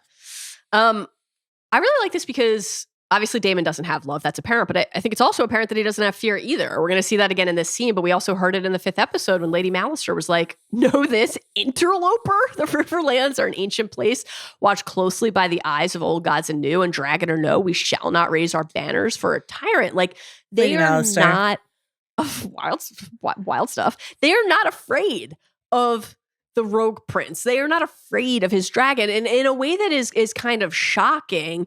And this is like an interesting part of this larger tapestry across the episode and the season. We've talked already about Rhaenyra discussing, like, is it blood? Is it worth? Whether it's what do you need to be a rider, or what do you need to be a ruler and a leader? What do you need to build alliances? Like, this question of what qualities are necessary to possess, and then how the characters who are in that situation are assessing that and parsing that is fascinating. On the Lady Mallister front, does she remind you at all of one of our favorite Rings of Power characters, Malva? And how excited are you that we are about to talk about Rings of Power again? You haven't thought about Malva in a while, but here we are. Jeez. Mere weeks away. Mere weeks. There was a sick new Comic-Con trailer, and were we not hanging on by a thread, maybe we'd break it down, but we'll just save all that up for when we cover Rings of Power in earnest. I love this because they go up the shot that Chris loved of them like walking out of the tunnel into the Godswood. But what I love about this conversation is this is like a pregame chat, and it's an agreement to put on a little bit of theater. Let's put on a little show. And I'm going to kick you around in front of the Riverlords. But ultimately, at the end of the day, you're going to get what you want, which is them falling in line. I need to kick you around so that they obey me. I am but a young man.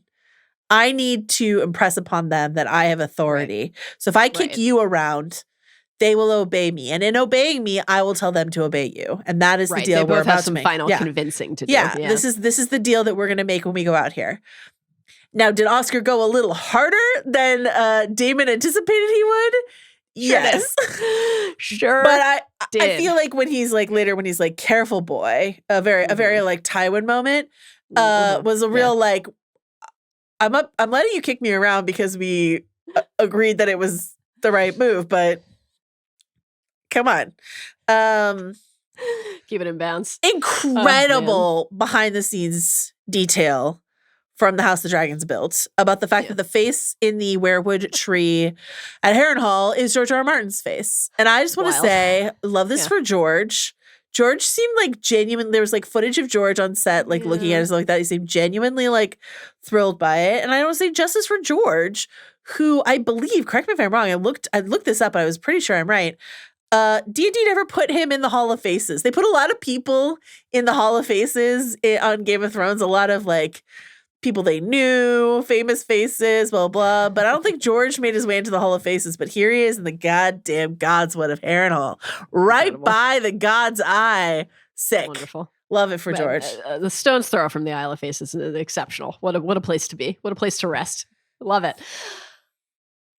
I also loved Daemon addressing the group by saying, let's just like that old unpleasantness behind us. Your wives, your children, we sacked, we pillaged.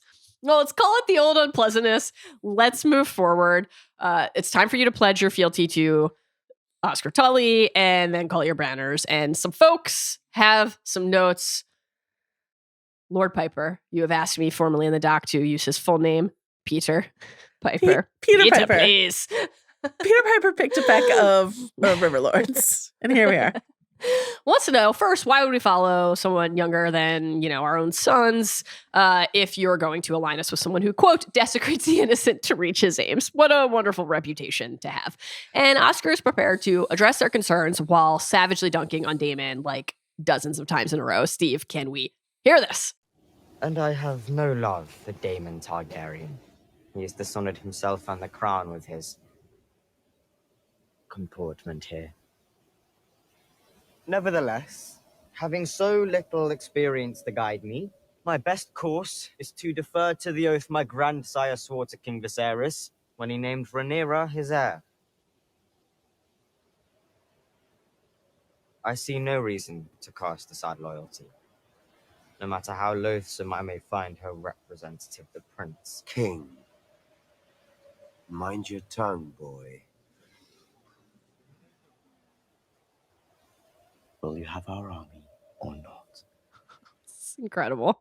I love this.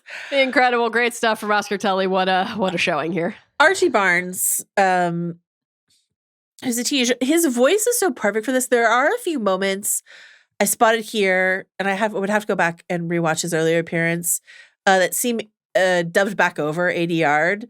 And actually, we got a couple emails about this too, and they were wondering like if it was for a change in the wording. I actually think Archie Barnes, who was like I think either 16 or 17 when they filmed this season, he's just got that perfect. My voice has just changed timbre to his voice that I almost wonder if there was like a crack or we're just trying to get the perfect like just barely a man. Right. Heightening tone. the gall that Daemon is like, I can't believe I have to just sit here and like eat shit from this literal boy, literal teenager. Little child. Some wonderful stuff from Sir Simon in this episode, in this scene. What struck you most? First of all, incredible side eye from Sir Simon Strong. He really got himself gussied up for this occasion, which I love. Our listener, Ryan, says, first of all, he says, I hope y'all are feeling better. I hope you're feeling better, Mallory. I wanted to submit for Fitwatch the awesome robes of Sir Simon Strong in episode 7. Not only are they very pretty, richly dyed and intricately patterned, but I love the idea that this man told Daemon there was no money to fix the leaky roof and then pulled out his fabulous robes, and as soon as real company, the Riverlords, arrived. What a king. He looks great. Fantastic. Yeah. Fantastic. Yeah. I mean, hits us with a side eye, some oh dear. His hair is like combed differently than it usually is. It's just like, you know, he's having it's Simon's big day out. He got to go out into the courtyard. Look, if you could save your coin, have Daemon use his for the repair and save yours for more robes. candidates for Fit Watch. Yeah. Why Hoops wouldn't among you? us. Again, aspirational. So there's one path forward. Oscar sketches it out. Willem Blackwood must die for his crimes. Daemon must be the one to do it in order to show that he is contrite for his part in this. And there's a moment where Daemon thinks intently, and then he rushes over and swings Dark Sister as Willem begs him, saying, I have been faithful. So where are you on this? A massive close-up on Matt Smith in that moment. Yes. Just like zoom in on his face. Yeah. Where are you on this? Did it surprise you? Does it still feel surprising at all that Daemon struggled at all, or does this feel right? Once again, the inside the episode is here to help smooth over specific questions Joanna and Mallory have about character motivations inside of an episode. Condell says that, quote, Daemon isn't the most honorable guy in the world, but I think he does have that kind of mafia honor to him. He's made this sort of life and death pact with Willem Blackwood. Omerta, I suppose. Mm-hmm. So like we were like Daemon just like happily cut Vaemon's head in half. He can keep his tongue. Like, why would he be so stressed about this? But I guess, according to Condell, there is some sort of code of conduct when it comes Mafia honor. I like it. Daemon. I like it too. It works for me. I like too the idea that Daemon's like, this guy actually, did he, use Rhaenyra's banner when I told him that there were certain things that we must not be seen doing? He did, but like, he's loyal to me. He'll do the things I need getting done. And, that's a loss for Daemon, as all of these other people stand around and are like, fuck you, we hate you, we despise you, you've destroyed our home. Willem was like, what do you need, boss? I think it's also a really fun cycle to think about, because the fact that they use the character of Willem Blackwood, who we met in season 1 as this like brash young boy who like swooped in at Storm's End and really impressed us all in front of Rhaenyra and like fucking killed a Brack. Okay. So like the fact that we're like, what a badass mouthy little kid. Like, we love this. And then to be taken down by another badass mouthy little kid from the Riverlands, I think it's just sort of like same as it ever was. You know, you live long enough to see yourself become the object of a new teenager's ire. Our listener, Josh, we already sort of covered this when we talked about the framing of Aemond versus Larys and Jasper in the courtyard, this idea of proximity and size to power. But our listener, Josh Rubin, says, visually, this scene generously emphasizes how small Tully is compared to Daemon, in a very similar way to how human size is emphasized next to dragons. The power imbalance is clear. King's consort versus little boy, dragon versus human. Oscar Tully does not have a dragon, but he is able to bend Daemon to his will using diplomatic trickery and clear-eyed understanding of Daemon's weaknesses, what foreign relations wonks would call soft power. He lays a trap for Daemon to walk into and gets a few shots off at him in the process, enhancing his own image again amongst the Riverlands. So this idea that like Oscar Tully rode a dragon in this episode, broke a dragon, claimed a dragon, you know? Yeah. So. I love that. Great call. And I that felt very just palpable in this scene too, this just like sense of injustice that Daemon feels, that he has to comply, that he has to be the puppet instead of the puppeteer and do what someone else is telling him. Like, this was supposed to be the great army that he raised, and then he has to stand here and confront the fact that did he win their swords or did they pledge them despite him? And it's so clearly the latter that it can't feel like the victory that Daemon thought he was flying out to seek. And then that gets out to what you were, I thought, really smartly identifying on Talk to Thrones on Sunday, that just like Daemon's got to stare down what it means to lead, what it looks like, how you have to spend your time, the compromises that you have to make, the shit you have to eat. Is this the life that Daemon Targaryen actually wants to live? Is this how he actually wants to spend his time? No. And that takes us nicely then into his final dream. We assume and hope his final dream. This is probably it. Last test in the trial. Moldy Viserys back. What did you make of this, Joe? Again, we talked about this on Talk of Thrones. I think I would have really liked this if it had happened inside of last week's episode, but to have it here felt a little like I thought we had already sort of graduated from ghost therapy. Mhm. Listen, you're never really done with therapy, even when you think you're done. So here he is. I had someone ask me, like, do I think, if Daemon leaves Harrenhal, will he continue to have these visions which are sort of divisive in the fandom? And I think, like, unless he makes a camp bed out of weirwood trees, I don't think that he's going to have these visions outside of Harrenhal. But this is the exchange, right? Yeah. What is this? I never wanted it. I was right not to. All the pain it caused, it crushes whoever wears it. You always wanted it, Daemon. Do you want it still? This is a fascinating question because you've lined up a couple quotes here, which we've been talking about in terms of the I don't want it conversation with Viserys and Daemon, because, like, real Viserys didn't think Daemon wanted it, right? He says in the pilot, Daemon, quote, Daemon has ambition, yes, but not for the throne. He lacks the patience for it.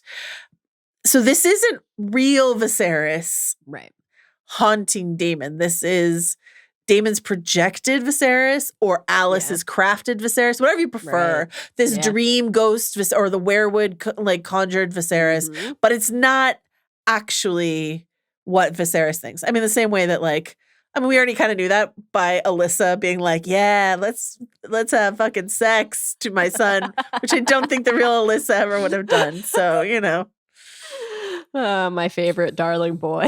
Harrenhal, what a place. What a wild place to spend a season. Oh, man. I love this idea that you're putting out there that Damon's just going to be like, anytime he sees a wear whatever again, he's going to be like, can we consider relocating? Do we have any other materials on offer? I'm gonna get on my dragon and be on the other side of a mountain from that tree. Thank you so much. Oh, man. Wild stuff. All right, Joe, it's my pleasure to tell you it's time to talk about Larys again.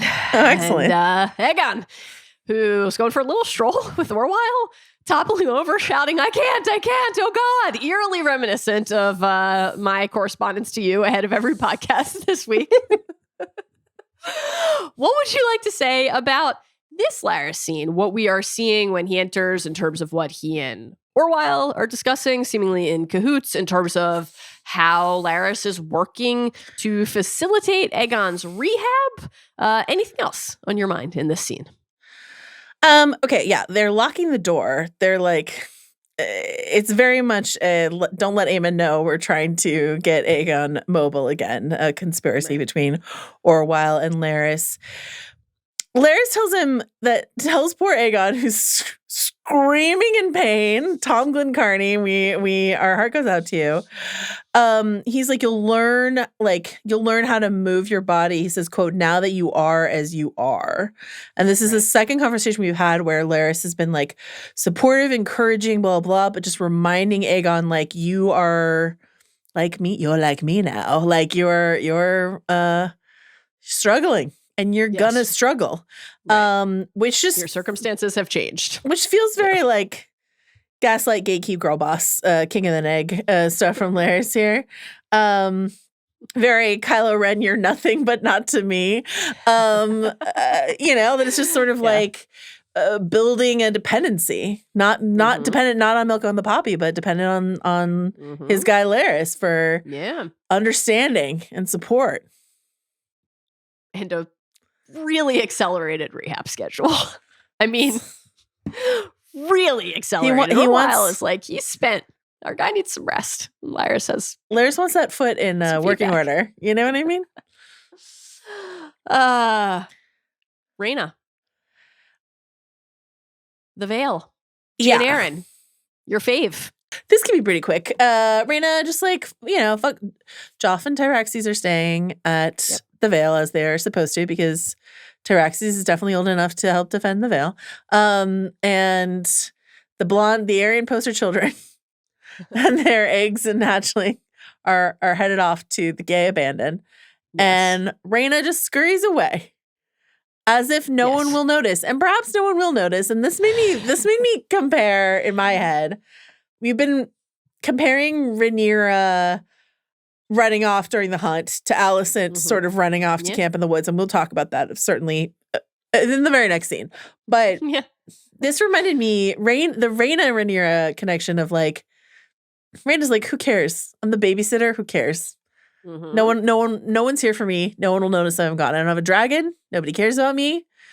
They care about those children because they've got eggs and dragons. They care about Joff because he's got a dragon. But who am I? Who cares? So off she goes into the wilderness.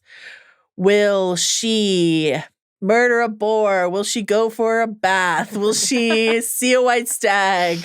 Or will she claim a massive wild dragon? Tune in next week. We don't know. Watch this space.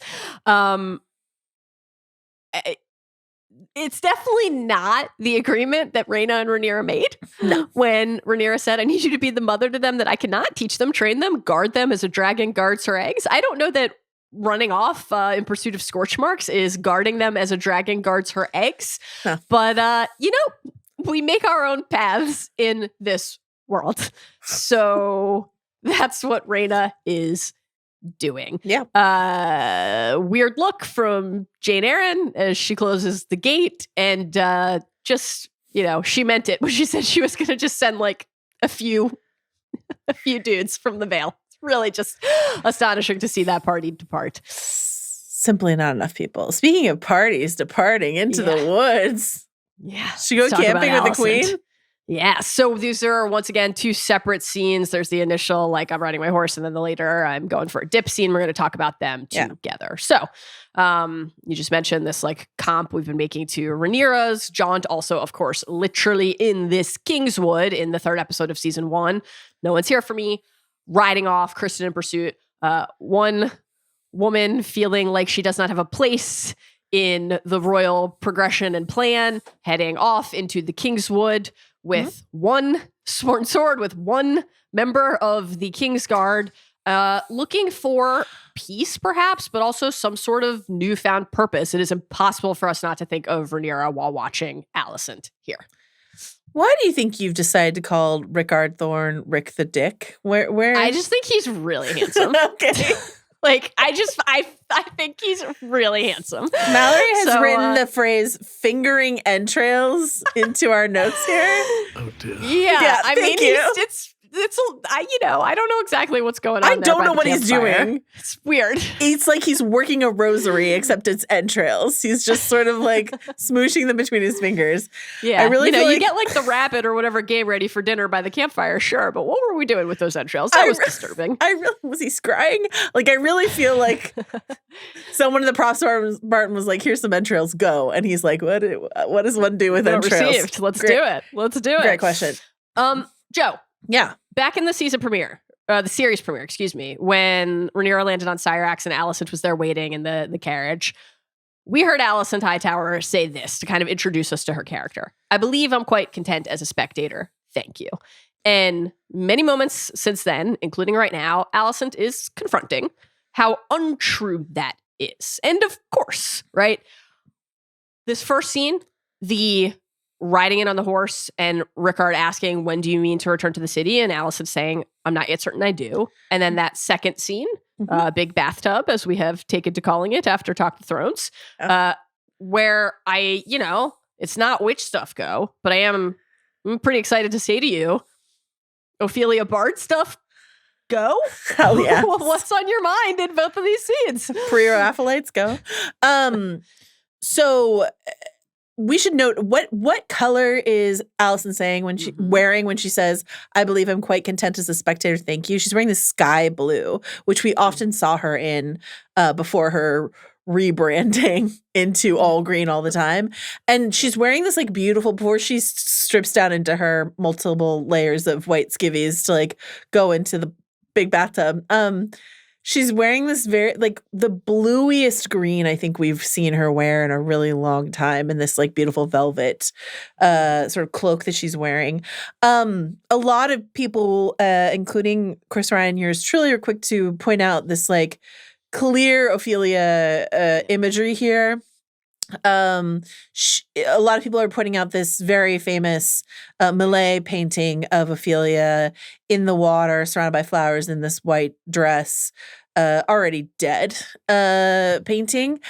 I was actually looking at a bunch of Waterhouse paintings from around the same time. This pre-Raphaelite. They loved hot, weird, evil, horny women in water. There was like a big time for that in the pre-Raphaelite movement. I had a book growing up, an art book growing up that was just titled From the Deep, and it was just like hot, horny, evil women in water. And I think it really shaped me as a person. Oh man, how could it not? But there's like her wander through the woods. She's giving Ophelia in a major way. And like, so on the inside of the episode, Condell and Olivia Cook both implied that Allison was like thinking about committing suicide. And like, there isn't anything sort of character-wise that would have led me immediately there. But the visual Ophelia comps were so strong that like, if you don't love reading Hamlet, like Ophelia, a woman who is a young woman who is broken by all this tragedy that has happened around her, including the death of her father. So she feels all alone, like absence of her brother, death of her father, all alone in the castle, goes down into a river and either falls in or probably throws herself into the river and kills herself. And so like, so yeah, this idea of Allison being so pushed by everything that's happened to her in the last couple of weeks and this vision of this scar on her arm that she's just like, who needs me? Where's a place for me? I would argue, Allison, Helena still really, really could use you. She's not doing well, is what I would say. Yeah. But yeah, this is what they say. They say Allison's disillusioned. She doesn't know that she has a place in the Red Keep, or if she did, whether she wants it. And I think at the beginning of it, we're sort of wondering, is Allison out here to end it all? Olivia Cook says this moment of peace that could potentially be the last time for her. But then she sees this hawk flying overhead, and according to Olivia Cook in interviews, like she is re-galvanized with purpose. I confess I do not know what that purpose is, but I'm excited to find out. And where will it lead her? But Intriguing. What would a hawk mean to her? Does it look like a dragon? I don't know. I'm curious to find out. Anyway, that's Allison. Will anyone ever say to Allison of hawks or birds of prey, your obsession with those beasts goes beyond understanding? I wonder. Stay tuned. Yeah. Oh, man. I thought the score was absolutely gorgeous in the big bathtub sequence. It's very sad. I mean, very sad. Olivia Cook, excruciatingly beautiful woman. And so, like, just watching her wander around sad in the woods, I genuinely could do it for much longer. It was great. So the mystery was solved when we watched the trailers for the season. We were like, what are these? Yeah, why is she by a lake? Moments. What is this?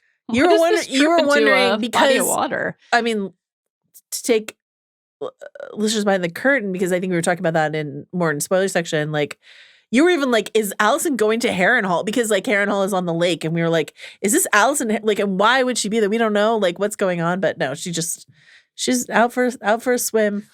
Thinking of ending it all. Out. Taking the air in the Kingswood.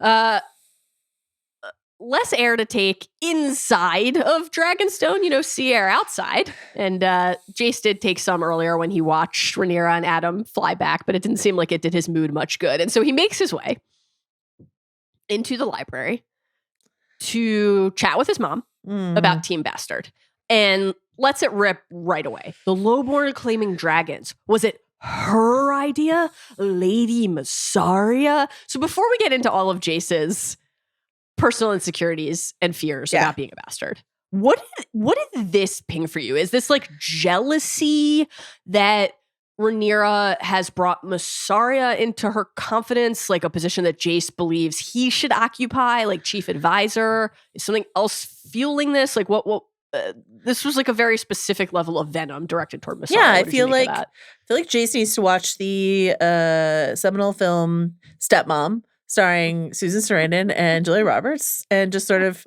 accelerate his. No, there were a lot of people asking like, why wasn't there any follow up between Massaria and Rhaenyra in this week's episode from the kiss last week? And I would just go back and say, since Emma improvised it, I believe there probably wasn't written to the script. I mean, I'm sure we will get some sort of follow-up on it eventually, but like, since it was an improvised kiss, it is not strange to me that there isn't like seen content about it in this week or possibly even next week.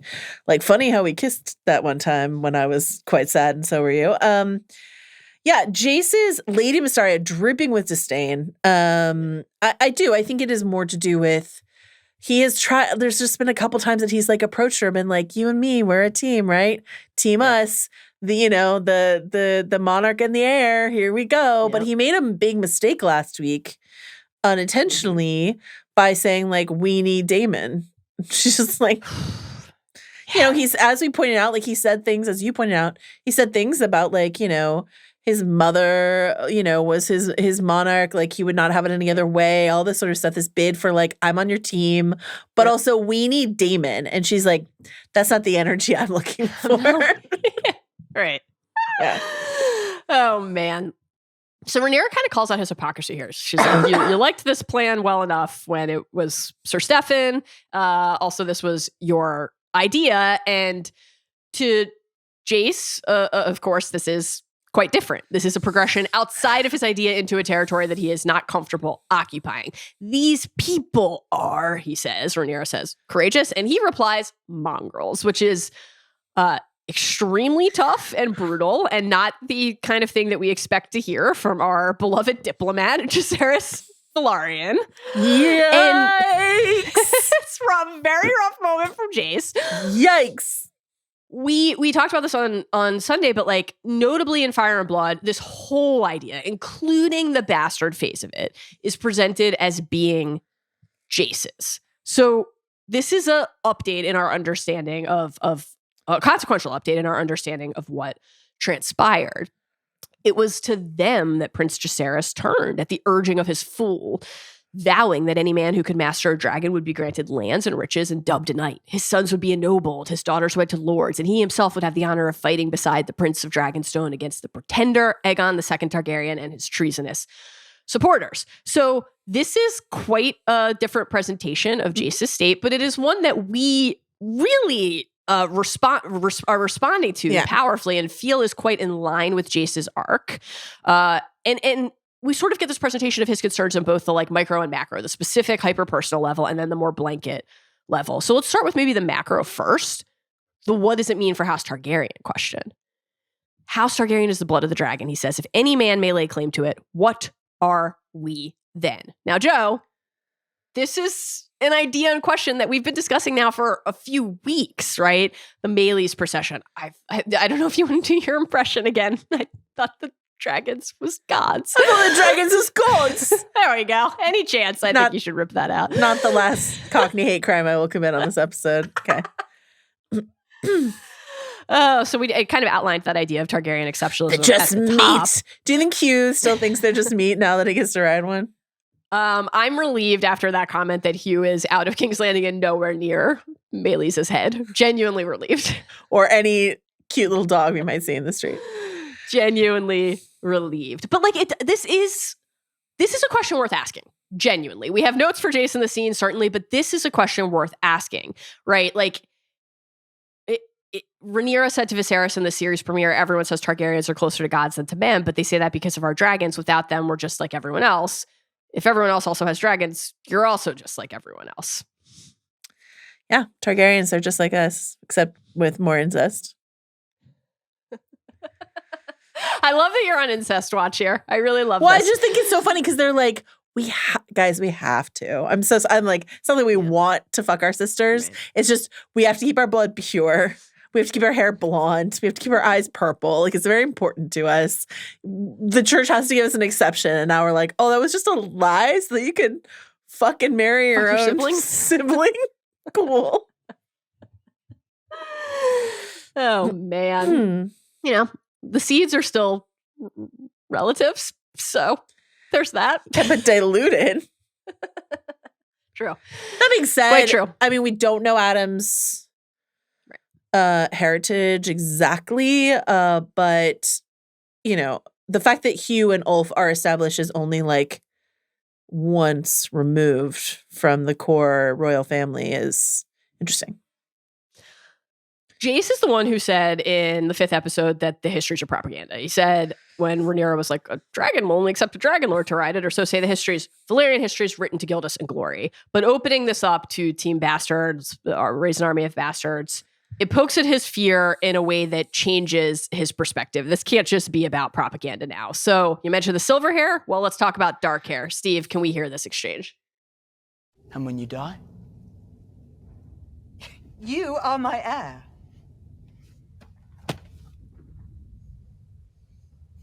Did you think I would have dark hair? When you took Harwin Strong into your bed, did you think I might favor him, or did it not cross your mind? Jacaerys. I'm no fool, Mother. The proof is here for all to see. Yet I may argue my legitimacy to succeed you because I have a dragon. And now you say you'll strip that from me too. Ooh. Okay, Mongrels, no, we don't like it, but this is heart-wrenching, Joe. I love this. I mean, the Mongrels is so fucking tough, but also it's coming from like a place of self-hatred, right? Like these are the things that have been said about him to him. And the fact that like, so we've seen Jace grapple with the truth of his parentage, throughout. Yes. This is the first we've seen of him being like angry at Rhaenyra about the position that it put him in. And it's just, Emma, in one of the interviews that I read, I think it was the one with the rap, was talking about how Rhaenyra just like sees things and impulsively takes them. I suppose you could say that about what happened with Massaria last week. But this idea, it's the first time I've been so defensive of the Rhaenyra Harwin relationship because I was like, who is it actually hurting? Mm-hmm. And if we lived in a utopia, it wasn't hurting anyone, right? These were two consenting adults who wanted to have sex with each other, built a family together. They loved each other. They made an arrangement for Laenor to be happy. They were all blended, modern. This is the future the liberals want, family together. And I've heard people who are like, Rhaenyra, who are Team Green, not Chris, but other people who are Team Green, or a main argument I hear against Rhaenyra is like, she had these children. And I'm like, so the fuck what? Which is how I still feel about it. Yeah. But this is the first time that I really felt like her impulsivity and all of that really hurt these kids. At the end of the day, like, Allison's the real villain, or all of the people who are making it an issue are the real villains here. But like Rhaenyra going for what she wanted, right? Damn the consequences, created a dangerous world for Jace, for Joff, for Luke, and like I don't think it should matter if someone who's half strong is on the throne. But that is the world that these boys were born into, and because Rhaenyra did not think everything through. And so I just really felt for Jace in this. I just really, really did. I don't love the like classism that's on display here, but all of it is coming from this like really, this idea that he, which we talked about in Talk the Thrones, which we talked about before with Jace, is like the idea that he claimed a dragon is his like biggest justification that he should be allowed to be here. That he should be treated not as a mongrel. So the fact that he's trying to like shut the door on other people is disheartening, but it is very human and very realistic. And like the way that Rhaenyra responds here, this was an interview with the Wrap from Emma Darcy that I just really loved this answer about how Rhaenyra is treating Jace in this scenario. Emma says, quote, Jace has every reason to feel deeply compromised by his mother's choice. Ultimately, she will choose herself, really, above anyone. And here she chooses herself and her divine right over her son and her son's legitimacy. I don't think it's an easy decision. We've seen Rhaenyra over years fight vehemently for the legitimacy of her children. We've seen her fight petitions. We've seen her stake all of her reputation protecting those boys.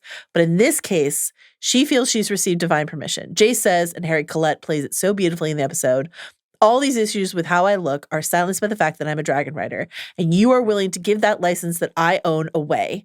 And he's right that she doesn't shut down his argument, and he's right, and she doesn't shut down his argument, which I feel is the only respect she can show him, right? So Rhaenyra knows he's right, and is going to do it anyway. And Yeah. it's a real test of our fondness for Rhaenyra. There's a lot of things in this episode that are a real test for our fondness of Rhaenyra, to say the least. But we've constantly been like, well, Allison's so cold towards her children. Rhaenyra is so warm and loving towards her children. But like Joffrey's their last kid who's at home. Bela is also there. But Bela and Jace, sorry. Jace and Bela being the last kids at home here, like, you already remarked upon her sending Bela off on like guard duty and like not really, you know, being exactly sort of motherly towards her. And then this idea that like, I hear you, I'm going to do it anyway. You're right. Yeah. I'm going to do it anyway. And it's like, you know, Rhaenyra's warmth as a mother is not the only thing I've liked about her. There's a lot that I like about her, but it is something that I've really liked about her. And it's tough to see. It's really tough to see. Yeah. Yeah, I love this scene because there's so much like moral complexity at play for both of the characters. It's that like gray space we love to inhabit where you can understand what is driving even the worst tendency, but also like you want them to, the characters, to make a different choice. You wish they were making a different choice. And like, you know, when Jace is saying like, if one of your baseboards silver-haired, emphasizing silver-haired, right? Dragon Riders decides he wants to rule the Seven Kingdoms. Like, did the Conqueror's dream foretell that? And like feeling this like threat to his birthright, it made me think so powerfully of one of my like genuinely favorite passages from Fire and Blood, where we are just reminded, in I think such a beautiful and like heart-wrenching way, that this has hung over Jace from the moment he was born. Like through, as I think you're really right to call out, like no fault of his own. This is just a thing he had to face from the second he existed and drew breath. By royal decree, each of the Velaryon boys was presented with a dragon's egg whilst in the cradle. Those who doubted the paternity of Rhaenyra's sons whispered that the eggs would never hatch. But the birth and turn of 3 young dragons gave the lie to their words. The hatchlings were named Vermax, Arax, and Tyraxes. And Septon Eustace tells us that his grace sat Jace upon his knee atop the Iron Throne as he was holding court and was heard to say, "One day this will be your seat, lad." And like, we shit on Viserys and his legacy a lot. Yeah. And we, I think, are often right to do so. But a moment like that reminds you that Viserys was like, I love you and you're my grandson and none of the things that other people whisper about you matter. Like, this is going to be yours one day. It's just so beautiful. And then we think about like, what did Jace hear from the people in his life who were closest to him as he was growing up? And we've talked about the moments in the 6th and 7th episodes of season 1 where he and Rhaenyra briefly, like where Harwin is an active conversation topic. And then I think now after this conversation, we kind of have to like assume or at least wonder, have they never talked about it since? Like that was like not a, okay, only in private, don't let other people hear you, but we can talk about this like giant question and this like shame and this doubt and this pain, this grief that you're carrying. Or like when he said when she said like the Velaryons are our kin and the Strongs are not, look at me, do you understand?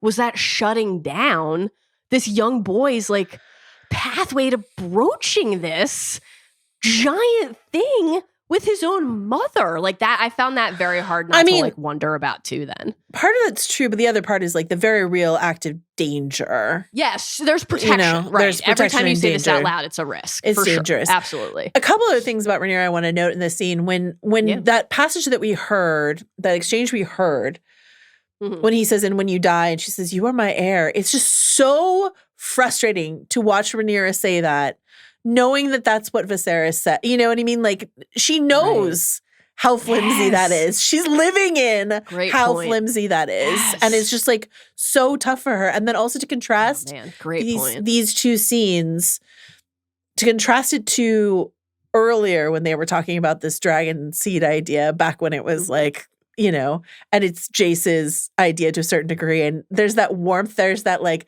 moment from Harry Collette that got meme-ified when he's just like smiling and holding his hands up and he's like, "Well, bastards, I'm one, come on."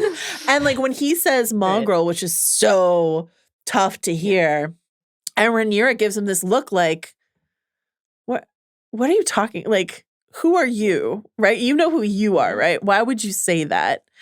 So just the sour mirror image of those two scenes. And again, like Jace is just so pleased, and Harry Collette did such a good job with that in that earlier, I'm your partner, I'm your heir, I have an idea, let's do our idea. And I was so sad. I completely understand, but I was so sad that he didn't show up for the sowing. That Bale is there and Adam's there, but Jace isn't there. And especially when it was like Jace who like pulled her away when Stefan Darklin like, you know, caught on fire, like all this, like that was just a mommy son project burning someone together. That's something that they did together. And like the fact that like he's not there is so sad. Totally. Really sad. You just feel this like this yet another like breach, another rift inside of a faction. Very sad. And like, my heart broke with like, then don't pursue it. And she's just like, the gods though, can't gainsay that which the gods have laid before me. Like, my son, you're in pain. You're asking this of me. And like, this other thing matters more. It's just brutal. Very intense scene. Great scene. Montage time? I love a montage. It's time to call the dragon seeds. We get to follow this message from Mysaria to Alinda, and then we watch Alinda fucking go to work. I have to say, I was actually like alarmed when in the Ulf pub scene, they're just like, no, yeah, like the queen's like personal handmaiden is here spreading the word. I'm like, I don't know that this many people should know that Alinda is responsible for this. That's alarming, but it was cool to watch her like in action, passing along the whispers, sparking this recruitment, and we get that kind of like general snapshot of it before we get then the specific calling of Ulf, calling of Hugh. Would you, if you were Alinda, would your cloak of choice be bright red? If you were constantly scurrying upstairs and down back alleyways on secret missions? Oh God, it's great. Another great note to pass along to our characters. Yeah, keep your murder / montage cloaks black so that you blend in. She also has the Massey sigil on her dress. I don't know. It's just like, this is something we learned from. Oh man, we hoped we had learned from Laris and his agents last season, which is like, don't wear a sigil if you're gonna do some crime. Great stuff. Great stuff. You know, this is the limit of all the characters just like wearing house sigils and colors like all the time, though. Right. Joe. Your guy Ulf receives word. Oh my God. They're heading to the boats at the hour of the bat. Take me through this scene. And Ulf's response. All right, he's with his guys. Yeah. His bros. I'm so curious what their future relationship is going to be like. Like, is he going to find that you can't go home again? Like, you can't go back to the pub now that you've got a dragon? Or does he like draft them? Do they become his like new hangers on or something like that? I don't know. I want to believe that pubs are eternal for pubs and drinking mates are eternal. I just love that he like flew back or like over the pub and he's like, look at my Lambo, guys. I'm living large. Anyway, before all that, he has this great iconic, well, that's a shame because I'd be first in line if it wasn't for my injury because my leg hasn't been the same since and they cut him off. Incredible. This killed me. Incredible stuff from Ulf. Tom talked about all of this. It's really good. But, you know, they're like, let's go. You got to do this. You've been talking, big game. As long as we've known you got to go. You have to go. Also, fuck Aemond, right? Like, you want a little more stew meat in your bowl? Go to Dragonstone. And then Ulf says, I can't be sure it's all true. Incredible which moment. Was so good. In contrast to like Hugh knowing. Hugh knew his mom. Yeah.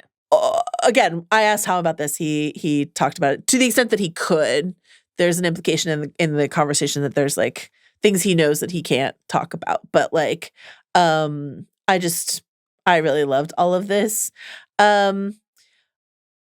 We should just remind listeners at home that Ulf like previously threw in for Rhaenyra, right? When we first met him in his very first, his second, after he did like what they do, then he that's my second, but not last Cockney hate crime.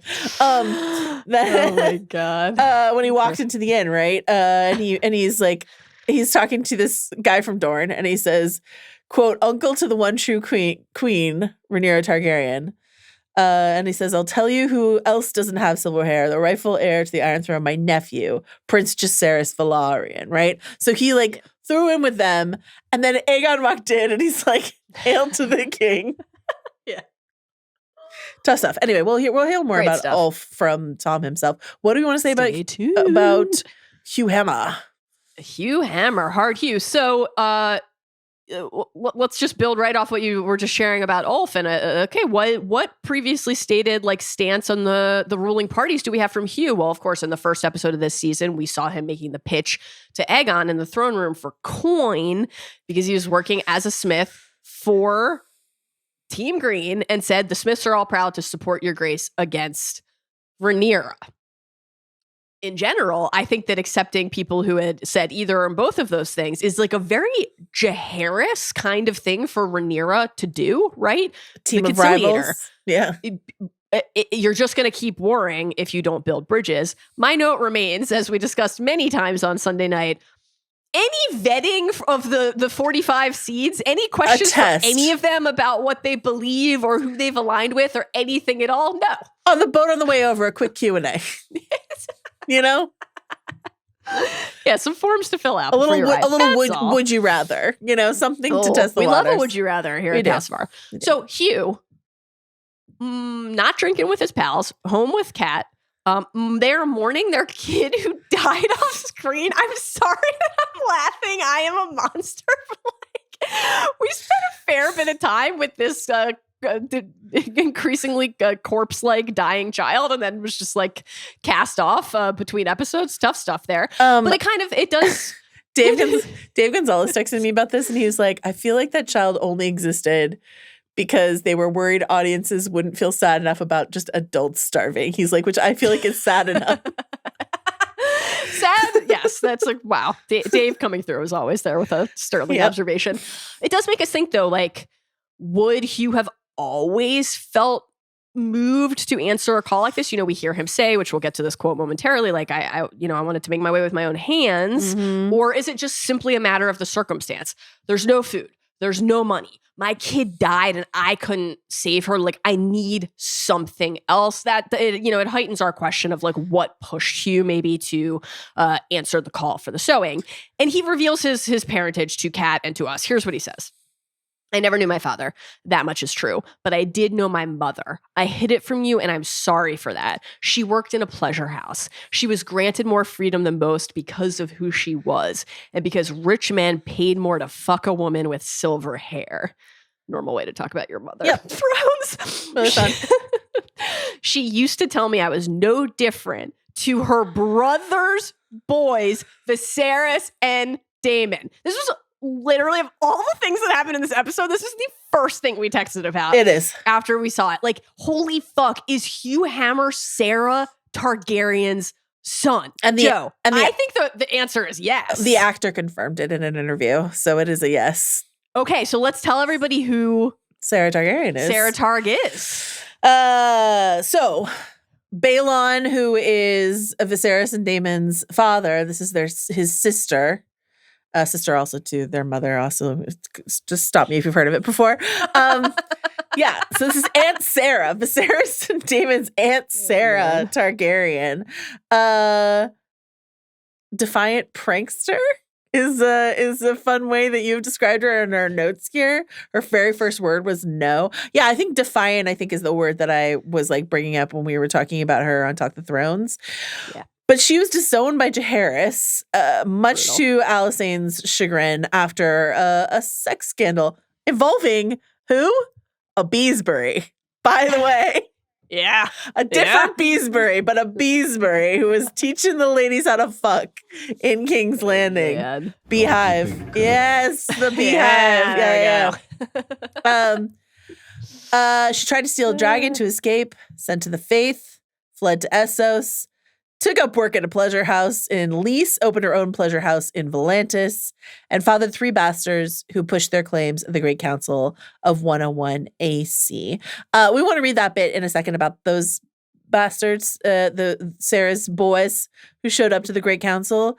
But I did want to hit this email from our listener, Sam, that I really loved because, to your point about like, so Sarah is like, slut-shamed by her father, told she can't have a dragon, kicked out of the family, sent off to like a monastery essentially, and then just like fucks off to be a sex worker and a madam for the rest of her life in Essos.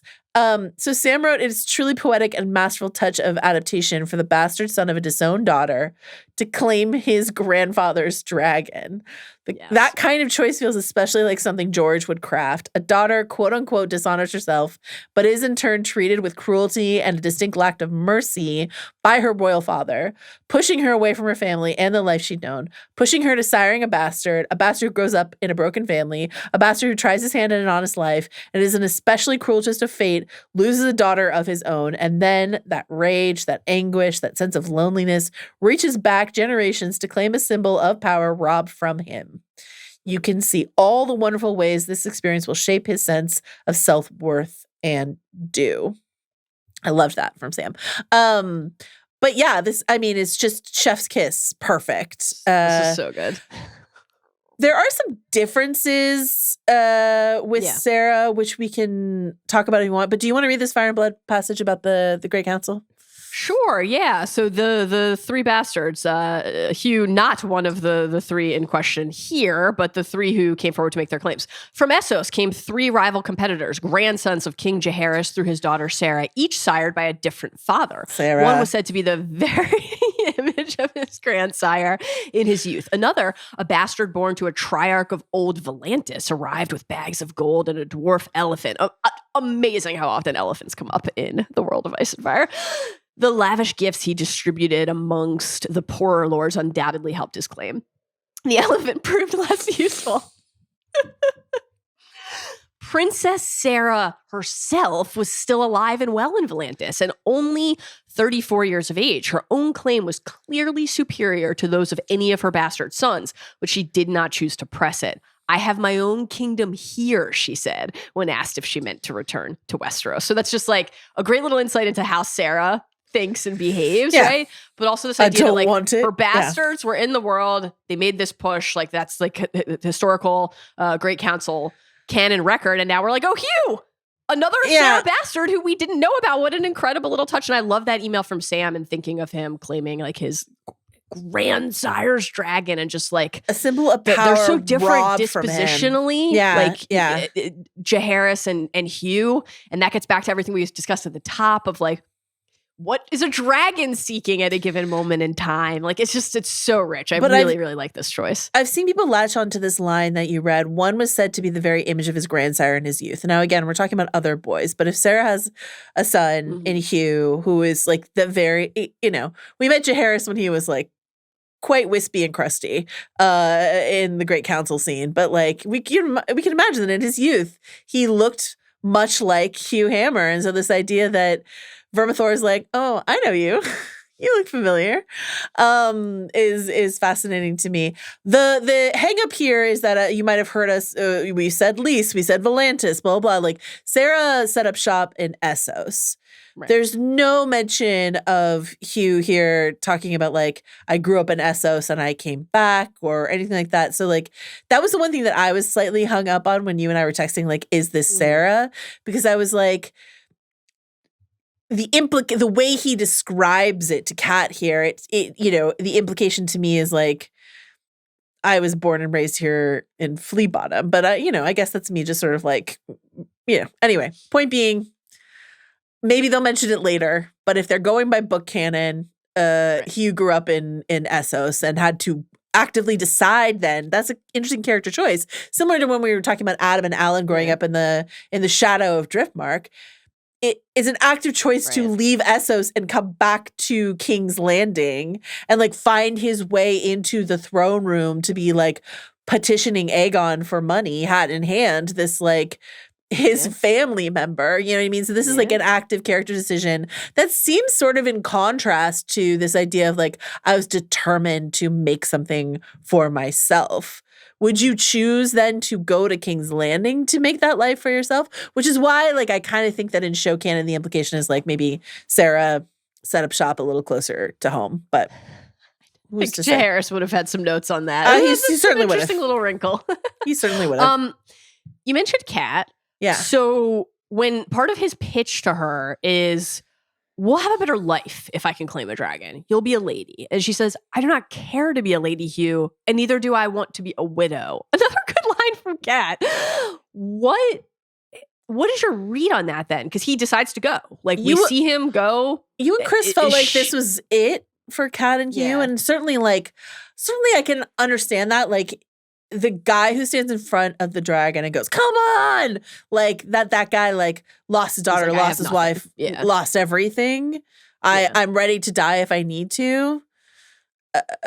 So I'm slightly inclined to agree with you guys. That's not how I read it when I first read it. It was just sort of like another thing. We got an interesting email from listener Chris that I'm not going to read out, but Chris is talking about Hugh, the inherent contradiction of Hugh Hammer, who's a guy whose sort of demeanor is, I will do anything for my family, but like I'll punch a guy out and steal a bag of groceries. I'm just doing it because I want to provide for my family. Yeah. But Kat keeps explicitly telling him what she wants. Yeah. And he's like, our neighbors are stealing from each other. How horrible. I don't want Can we go to Tumbleton, please? Oh, man. Cat. So, Also, when I watched them all walk down to the ships and then get on the ships and disembark from the ships at Dragonstone, I was reminded of the Grecian myth of Theseus, wherein 9-year intervals, 7 Athenian boys and 7 Athenian girls were sent to Crete to be devoured by the Minotaur. Theseus makes it out, comes back, forgets to change the sails on his boat, and his grandfather commits suicide. But anyway, the point is this idea of like, a group of, sacrifices, essentially, headed off somewhere. And this idea of someone of royal birth in among them, Theseus in among the Athenian boys and girls who were sent off to be devoured by the Minotaur. So the Minotaur, we got a dragon, but here we go. Boy. To the sacrifice point, I mean, we're about to talk about the Red Sowing, but Condell and inside the app described it as could read it as a quote ritual sacrifice. So that is a very very fair comp. Quickly before we get to the Dragon Keepers quitting, this is a lot of people going to the boats and leaving. No whisper of this reaches Ahlman. So the question is did nobody know this happened, which would be astonishing, or is this another thing that they chose not to pass along? Or are they withholding? Yeah. Our listener Jeremy wrote an email where he says, has the spider web become a neglected cobweb? And I think in that email, if it was either him or it was one of our other listeners, compared it to the march of people from Edoras to Helm's Deep. Like it was just like a long line of people, and it's just sort of like, and it's like, oh man, how could none of Larys's agents gotten back to him on this? It seems impossible. Yeah. It feels like Larys knows something about what's going on here and is choosing to keep that information to himself. Yeah. Yeah. So almost with love and respect to Alinda's spycraft, I just do not think she's running all around town. Everywhere. There's no way Larys didn't hear about this. Yeah. He must know. It just seems impossible that he wouldn't. Dragon Keepers quitting. This was kind of a shocking scene because the Dragon Keepers in the show are so different from the Dragon Keepers in the book and have this much more like true believer monk like aspect to their order. You want to run us through a little snapshot of how this order came to be in the canon and the differences between the presentation in the book and the show, and then let's talk about what we hear from the Dragon Keeper to Rhaenyra. Yeah, I mean, so in the books, this is an order that is created, by Jaehaerys, who we keep bringing up, Rider of Vermithor. And there's 77 of them at all times. Condell in his props podcast that I was listening to, where he was talking about the Dragon Keepers, he compared them to the Swiss Guard. He's like, there's only ever 77 of them. If one dies, another one gets promoted in, but one in, one out is sort of the Dragon Keepers idea. They did not have the budget in season 1 of House of the Dragon to come up with a whole nother, they were armoring gold cloaks and they were doing this, that, and the other thing. And they could not come up with cool armor for all the Dragon Keepers. So they decided to make them, Condell decided in the show to make them more of a monastic, almost religious sect, ran it by George. George is like, that sounds great. I love it. So a bunch of the prop stuff, this is why they were talking about on the props podcast. A bunch of the prop stuff they came up with, including the long sticks that they use or the ovens that they use to transport the eggs. These were all things that they thought about in terms of It's not in the book. So like what are all the trappings of this order? It was a great podcast interview with the props master on House of the Dragon. But so it's really fundamentally changes. These aren't just like swords for hire. Right. And the Dragon Keepers of old, they crop up in A Song of Ice and Fire. Their armor crops up in A Song of Ice and Fire a couple different times that like you see. It's sort of like the dragon skulls that are hanging around. That Dragon Keeper armor is sort of hanging around when we get to Tyrion's time in the Red Keep and stuff like that. But so instead of swords for hire, we're getting religious people with a tie to Old Valyria who feel like they have more of a right of understanding of the dragons, which is, this is their entire life. We see them like teaching and training the royal kids on how to interact with the dragons. They speak Valyrian. There's this idea, I can't remember if Condell said this is something that he came up with. I think it was. That there's an elder and an acolyte, essentially. There's always two. Rule of two of the Dragon Keepers. And that the elder, when you become an elder, you give up speaking the common tongue entirely and you only speak in Valyrian. The acolyte is bilingual, but like and it's like a thing you give up, right? Like you just decide you're only going to speak in Valyrian now. So what this lead Dragon Keeper, who by the way had to, they watched one of their own go up in flames and slit his own throat in last week's episode, right? Yep. He says to her in High Valyrian, which I guess is all he speaks these days, that what she's doing is, quote, an abomination, and that, quote, the judgment was delivered after Stefan. Quote, it was blasphemy. He was no dragon lord, neither of these. And then Rhaenyra says, and yet the gods have sent them before us. And then he says, you have set them before yourself. So good. The dragons are sacred. They are the last magic of Old Valyria in the sad world. They are not playthings for the games of men. Our order will take no part in this. Dragon Keeper's out. But this idea that like Rhaenyra says, it's just what the gods have sent them before. You have set them before yourself. Your hubris so good. is out of control, lady. That was an amazing line, an amazing moment, and an amazing and important challenge. Yeah. I think it's like it's rich and interesting for the characters who are like kind of part of the reason that we have to say like a dragon is not a slave, to be like they're not playthings for the games of men, and there's some interrogating maybe of their own to do there. But that active challenge to Rhaenyra is like, my mission has been ordained.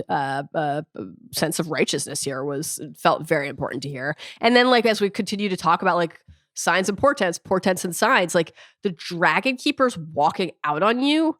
Not only is there like the practical aspect to like you got to do this on your own now, that would, to some, certainly be like a harbinger, undeniably.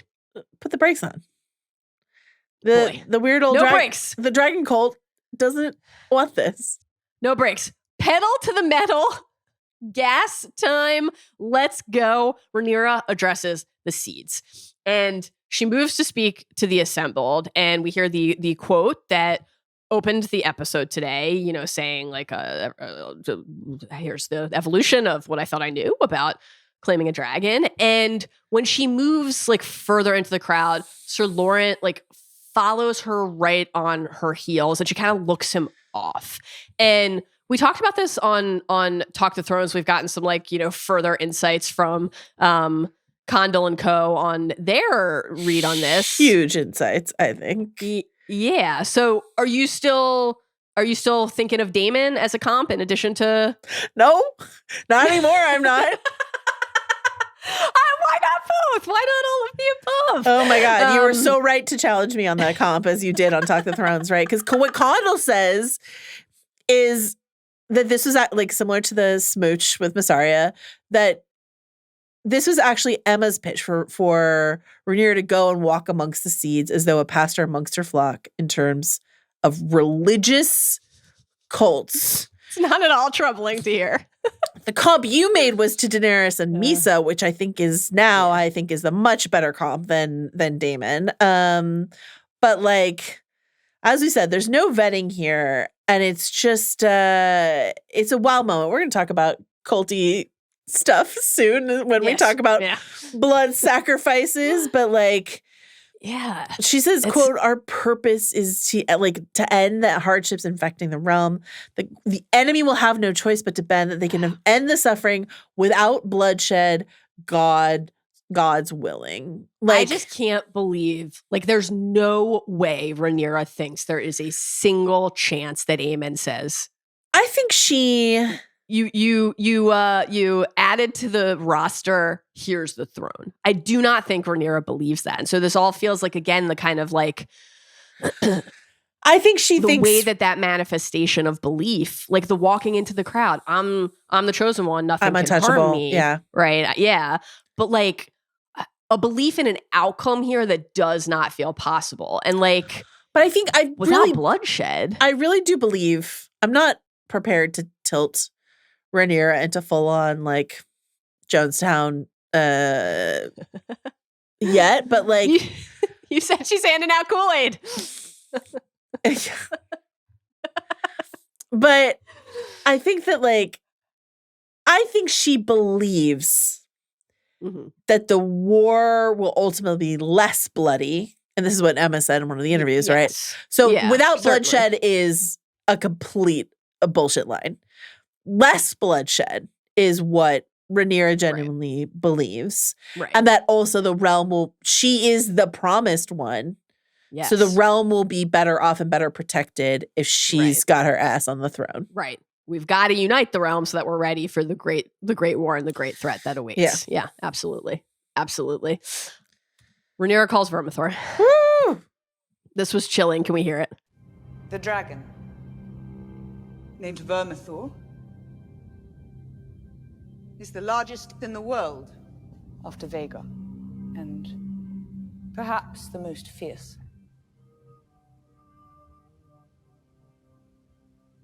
He's called the Bronze Fury.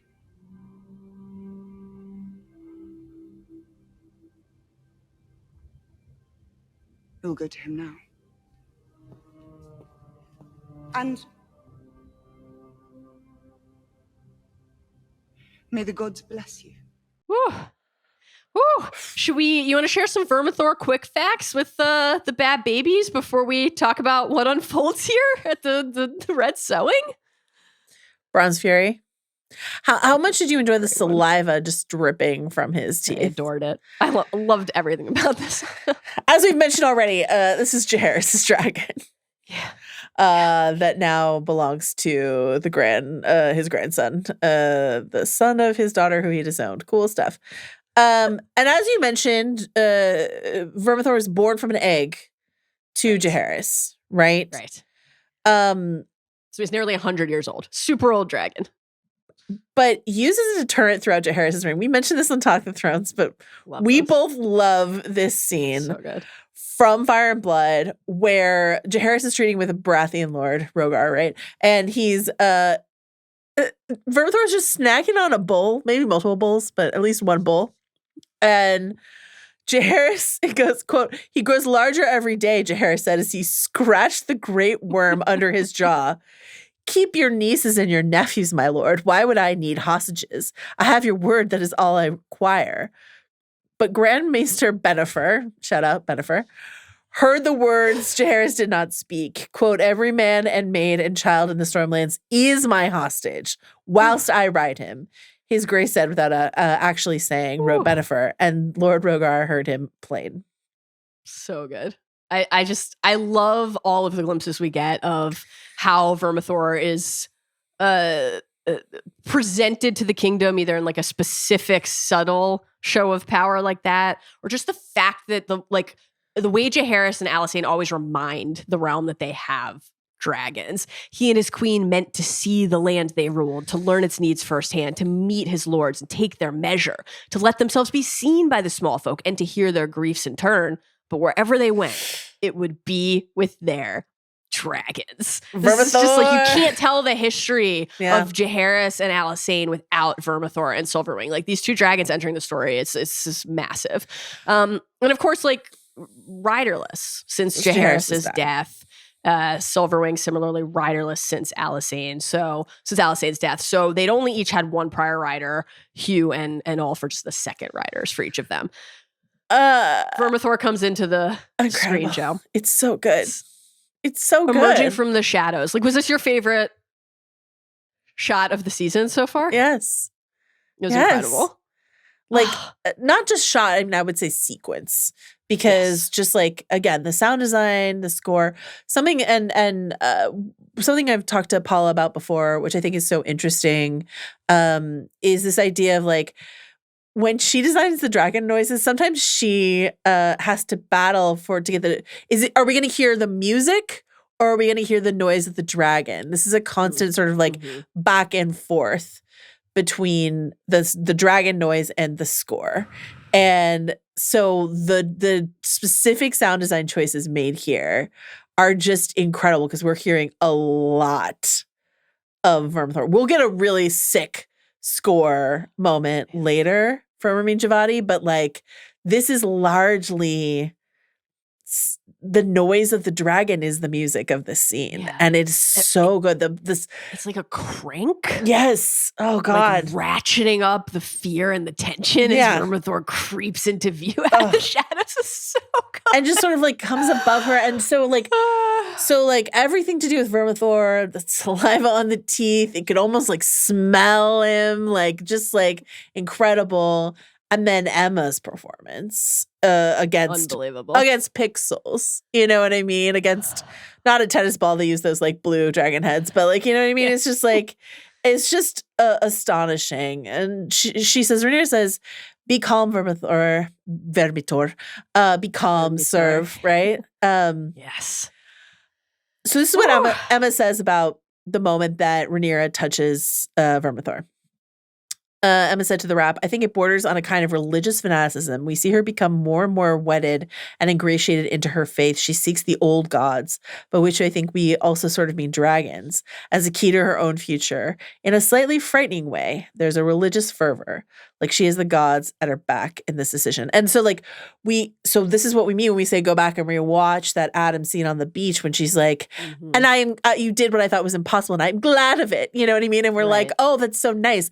But watching her here as she touches Vermithor, you're like, oh no. You know, it's that like nod. Yeah. Of like, this is right. Of certainty. Yeah. This is right. This is right. This belongs to me. Absolutely chilling. Yeah. Absolutely chilling. That shot then of Vermithor, like of Rhaenyra right in front of Vermithor's face and the mirror to the poster from season 1, young Rhaenyra with Syrax behind, just unbelievably incredible. She's such a dangerous mix of Daemon's bold, daring do. We saw Daemon sing to Vermithor last season. And Viserys's belief in prophecy. It's such a dangerous combination inside of one person. Yes. And what is the power of a dragon against the power of prophecy, Viserys said. And Rhaenyra's kind of like, why not both? Why not both? Right? Why not both? Why one or the other? Oh, man. The Sowing of the Seeds, Munkin names the triumphs and tragedies that ensued, crediting the notion to Jacaerys himself, not Mushroom. Others preferred the Red Sowing. So let's talk about this as we watch the Sowing of the Seeds become the Red Sowing. First up, Joe, Silver Dennis. And Rhaenyra says, I have nothing more to tell you. It must be the dragon who speaks. Bounces to go watch from the balcony. Harrowing. Tough, really fucking tough. You called out on Talk of Thrones, like the guards moving. Yes. Into place. Again, it felt voluntary until you walk out on that. What do they keep calling it on the house? A gantry. I guess that's the thing. Gantry. They've said it multiple times. I'm like, new word for me. Cool. The gantry that they walk out on. Once you walk out there, you have agreed to something, whether or not you signed a release form, you've agreed to something, and the guards fall in behind them.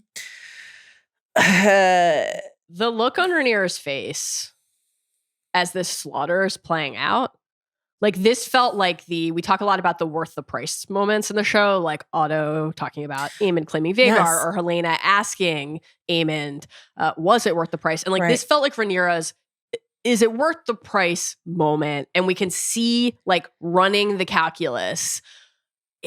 This was not just a possible outcome. this was a probable one. She had seen Stefan burn.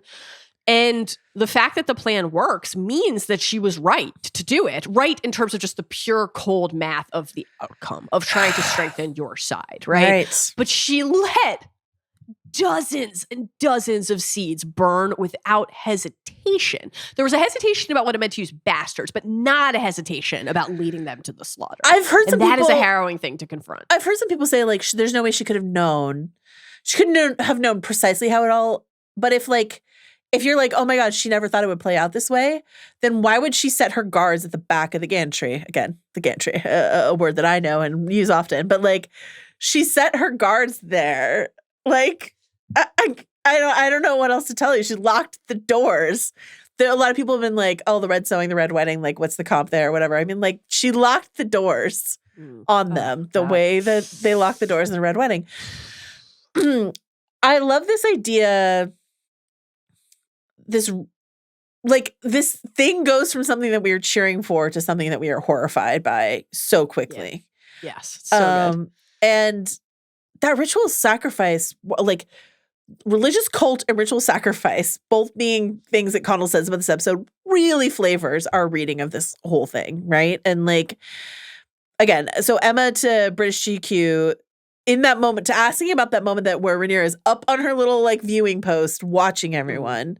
And we'll see her again later when Hugh claims Vermithor. She's just there in the shot. It's wild. Mm-hmm.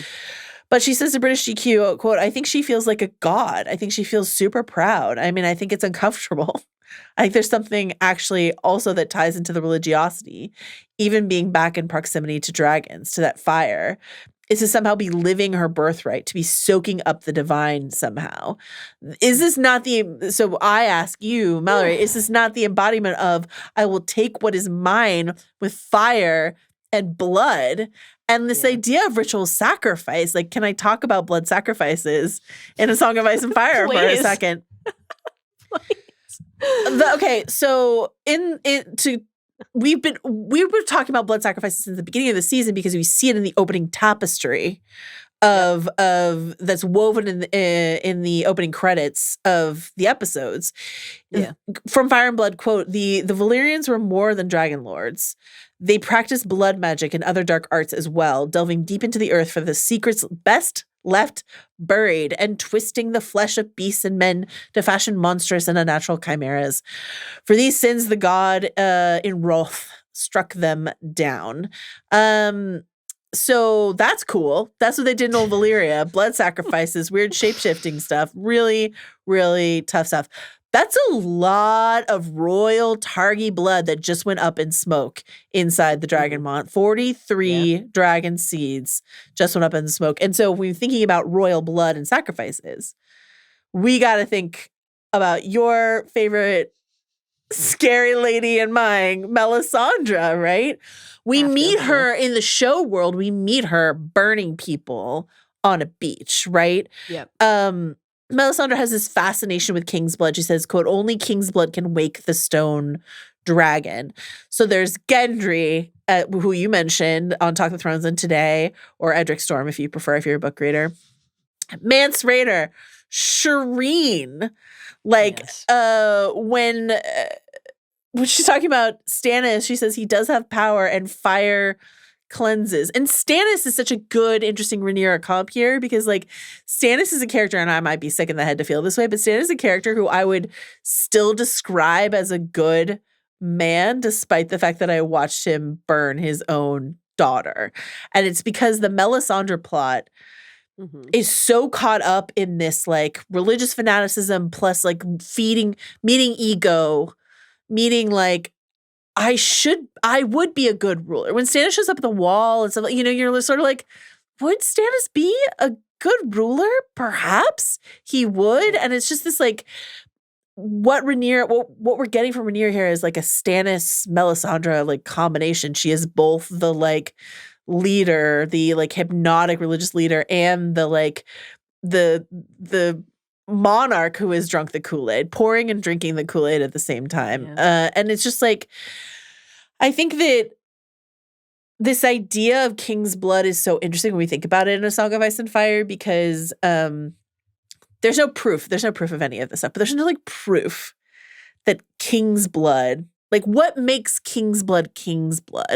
Like Gendry or Shireen have king's blood in them because they're, because they're Baratheon related, but Baratheons are only very recently kings in Westeros, and they are distantly related to the Targaryens. But it's like, how thick does your M count have to be in your blood to make it king's blood? So it becomes less about like the actual content of the blood and more like power resides where men say believe it resides. Like if you say it's king's blood, then it becomes this potent, powerful thing. And so you think about this story that comes out of today, out of the Red Sowing, the legend of the very like Lisan al-Gaib-esque like sort of legend of Rhaenyra Targaryen locked 45 dragon seeds into the Dragonmont, burned 43 of them, and 2 of them claimed dragons.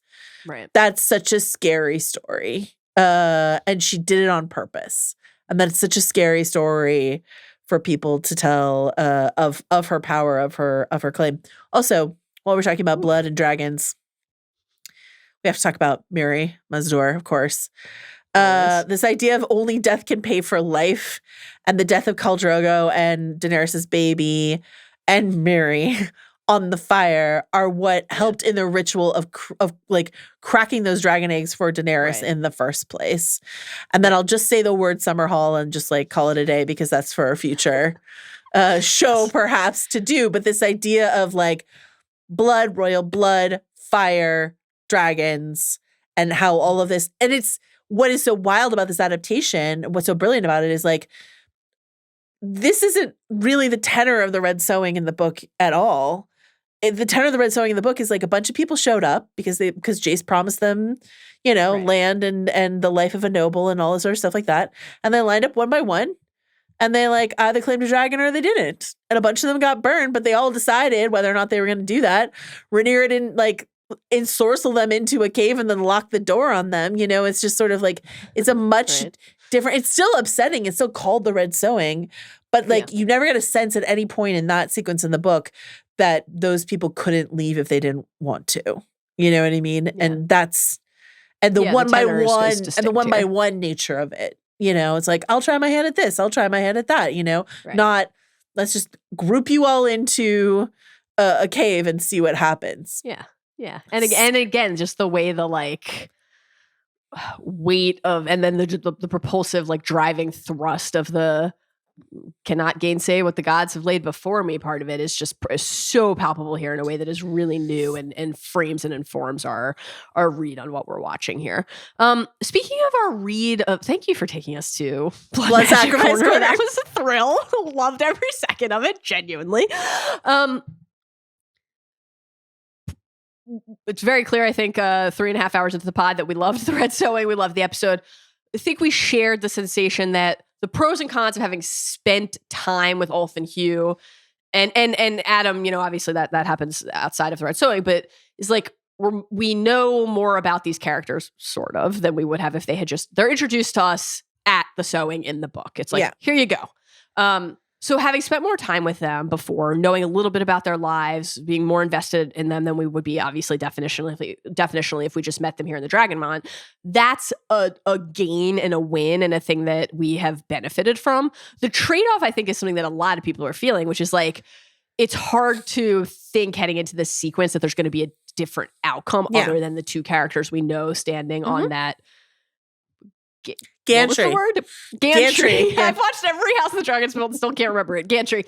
I'm going to come out of it. And of course, like it's thrones. So Hugh, Ulf, like a character we spent time with, certainly could die, but we don't have another candidate in that sequence who feels like a possibility to claim a dragon. You said on Talk of Thrones, like we needed another seed to have spent time with this season so that we felt like there was yet another possible outcome. I think that's like a great call. That's definitely there. However, we get to see Hugh claim Vermithor. We get to see Silverwing claim Ulf. Is how I think we'll put that one. Amazing. And the fact that these are so different and also so different than from how Sea Smoke claims Adam, like all of these circumstances feel so distinct and unique and really heightens that fantasy sense of the bond and what is calling the dragon and rider to each other. Hugh, on the Hugh front, interesting that we do see him push this other seed out of the way, try to save her, spare her life, and then call Vermithor to him. Here I am, I'm ready, come on. And Vermithor responds. Yeah. Come on, responds to that. Fascinating facial expression on Hugh Hammer's face after he claims Vermithor. Take me through your guy Ulf stumbling his way not only into cracking a clutch of eggs, the protective casing around a clutch of eggs, disaster, but right into Silverwing's nap lair, Joe, and some Silverwing quick facts if you want to throw them our way as well. Do you have a nap lair, Mallory? Currently, the entire abode is a nap lair, ideally. Yeah. Silverwing. Born to good Queen Allison, 36 AC. She and Vermithor coil together. Love this for them. Love that, coiling. She's been to the wall, but she would not fly beyond it. We've talked about that before. Riderless, like Vermithor, riderless since Allison's death in 100 AC. And she's very chill, relaxed lady from Fire and Blood. Would have started with Silverwing. We have a lot of notes for Rhaenyra, but we are not ordained by the gods, so what do we know? No, we're not. Sad to say. From Fire and Blood, quote, old Silverwing, judged to be the most docile of the masterless dragons. So there you go. Again, I'll let Tom Bennett sort of speak more about what the attraction between these two opposites are. But that was The Sowing. We loved it. We thought it was incredible. I think the action of it was incredible. The fake oneer that they did sort of on the ground with all the dragon scenes running around, I thought was really cool. No notes. Genuinely no notes for this. And again, the sequence in the book, because if we had gone by the book, it would have been Adam gets the call, Hugh gets the call, Ulf gets the call, and they all sort of line up and one by one sort of approach, and we see burned bodies and stuff like that. That is the fact that they spread it over multiple episodes, the fact that we might not be done with dragon claiming in this season, which again would be a book departure, but one we're intrigued by. They really thought it through, and I think they did such a great job with it.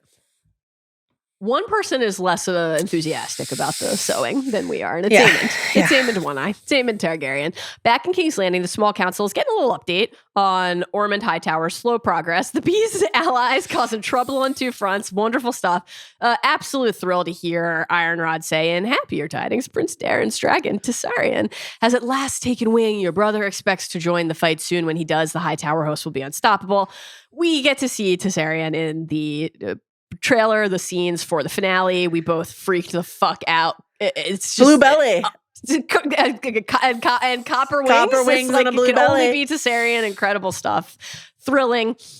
The meeting's interrupted by cries of dragon inside now from the battlements, where the folks manning Big Crossbow do not seem prepared. Ulf and Silverwing just out for a joyride. Nobody was ready for this. There's that fascinating look between Larys and Ironrod in this moment where they're like, is it sea smoke? It's not. It's Silverwing. It's Ulf. Ulf seems completely out of control, so I don't think we could believe that he led Silverwing deliberately there. But as you noted earlier, it's fun to think that he's like, I want to make sure my boys see this. Let's fly over. Can we please fly over Flea Bottom? That would be great. And this is a part of this ritual of the bond, is the first flight. Can you hang on? Let's cement this. So that was really fun to see. Obviously, we got to see it with Aemond and Vhagar. Aemond has to run downstairs, jump on his horse, ride to Vhagar, mount Vhagar, talk about a portrait of isolation and being alone. Yeah. And fly after Silverwing. And then he does a thing that we are just simply not accustomed to seeing Aemond Targaryen do, and it's flee. No Vhagar flee, Vhagar turn around. It was a shock and an incredibly dramatically compelling one to see Aemond have to confront the fact that he's not ready for what is waiting for him on that hillside. Which At least he knows that. Syrax, Vermithor, Silverwing. He knows what this means. New dragons, new riders. Rhaenyra has leveled up. The dragon math has changed. What a thrill. The face, Rhaenyra's face here. Holy shit. Remind us a lot of the end of, Venom. Yeah. Whew. Covered in soot and smoke. Quick score, Javati quarter from our listener Kenzie. Kenzie points out that Rhaenyra's theme, which is technically called the Power Prophecy, plays here at the very, it's like the I did a bad job doing that. Thank you so much for listening. Okay, I know anyway. exactly what you were talking Thank about, you. so I think you did a great job. Kenzie says we haven't heard that theme since Young Rhaenyra in season 1. I think we've heard like slight variations on it, but not as like prominently and potently as we do here. So I'll give Kenzie that. But Kenzie was like, this invokes young Rhaenyra, who was reckless, independent, but effective. Young Rhaenyra, who marched back into camp covered in dirt and blood with the dead boar. This time she's covered in soot and ash, victorious through her own recklessness, and maybe a little high off the prophetic signs shown to her. So, great stuff. Incredible final image. Loved hearing the dragons roar. Some great memes on Twitter about like what how are they're the shit dragons talking shit to make. I know. We'll have to ask Paula what they're saying. But like oh man. the I just want to say I don't want to linger here too long, but something that Emma said in multiple interviews is this idea that like Daemon and Rhaenyra are only compatible when they both feel powerful. They don't know how to be like weak together. They only know how to be strong together. She said, quote, their erotic energy, their sex is like all power. So my question to you is, in addition to what did you say? Triumph, Venom, and all that sort of stuff. Is there also a bit of horniness for Rhaenyra here in this moment? I love this read. She's feeling herself, and she's like, obviously, I'm here for this. Where's my husband? Or where's Massaria? Either one. Or where's Massaria? Yeah. Yeah. I love this. Incredible. I think the only thing that can top that final note is your interview with Tom Bennett. Anything that you want to tease here to set this up? Yeah. Right at the top of the interview, you will hear me. I did talk to Paula a little bit, our pal Paula, who does the dragon noises, about sort of Silverwing and Vermithor. So you'll hear me refer to that. I use the phrase RP, which is received pronunciation, which is just basically like a really upper class British accent. So when you hear that, think like Dame Maggie Smith, and that's like what I'm talking about when I say RP. Also, I did say crikey at one point, and I do think that's my third Cockney hate crime of the episode. And I do apologize to all South Londoners everywhere for saying that. Anyway, I was a little COVID brained when I talked to Tom. Incredible. Tom's the best. I'm not at the top of my game because again, I had COVID. You're always but at the top of your game. Please enjoy Tom being absolutely delightful. Hi Joe, how are you? I'm good. How good to see you. Yeah, nice to speak to you. Yeah. How are you feeling? How's everything going? Oh, I can't quite believe we're here talking. I know. And we're talking because I'm in House of the Dragon. Like, it's insane. Not only that, you ride a dragon. You're a dragon rider. And now I fly a dragon. And not just the dragon, I probably fly the prettiest dragon. You want to start there? You want to talk about your girl Silverwing? Oh, my girl Silverwing. She's and she's kind and she's loving and she's beautiful. And I'm very proud to walk out with her on my arm. Love that. A friend of mine does the dragon noises on the show. Oh, I've heard about the dragon Paula, noise. yeah. And she was telling me that she thinks Silverwing speaks with like an RP, like she is just an elegant lady. Is that I definitely love the fact that she thinks that, because I think that makes our relationship all the more ridiculous. That I'm a flea bottom piece of shit, and but you know, opposites attract, and sometimes posh ladies fancy a bit of rough. I love this. Let's go back to the beginning. Tell me about when you first came into audition. Did you know you were auditioning to ride a dragon? No, I did not know. Because obviously, you know, HBO lock everything down, and even before you've done the self-tape, you have to sign NDAs saying you're not going to say anything, and that's fine. And then the scenes that they give you are heavily redacted. There are no names. Right. They're kind of out of context. So you just have the scenes, and I got the scenes, and I read the scenes, and I really liked the scenes. And I thought, well, if it's only these two or three scenes, this is amazing. These are some nice scenes to do. But I had no idea really who I was. At that point, I hadn't read the book. But and also it never says Ulf the White. I think it said UW. So if you'd read the book, you could probably make sense of it, but I hadn't read the book at that point. And so you don't know what you're doing. You can only do what you're given. And it was actually, they don't tell you anything. It was only when I'd got the job and and I went into costume.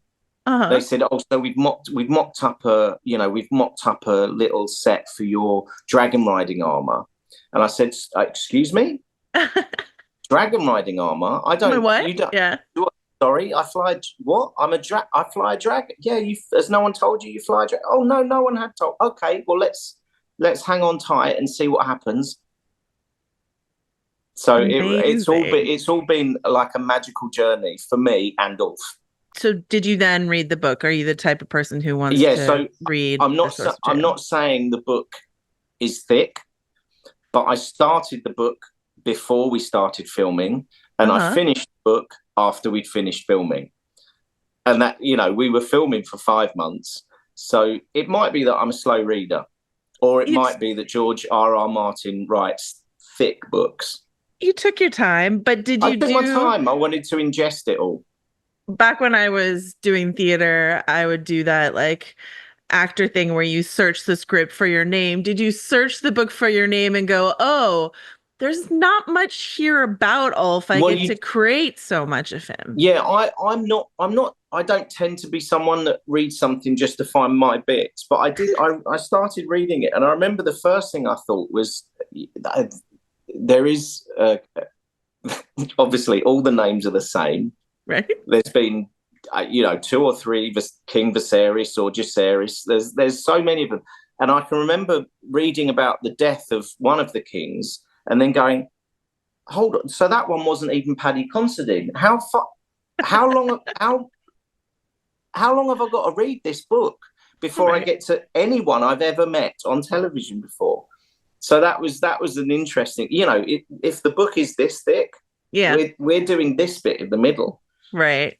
But it was genuinely exciting when I got to the characters' names I recognized, and then heard about Ulf.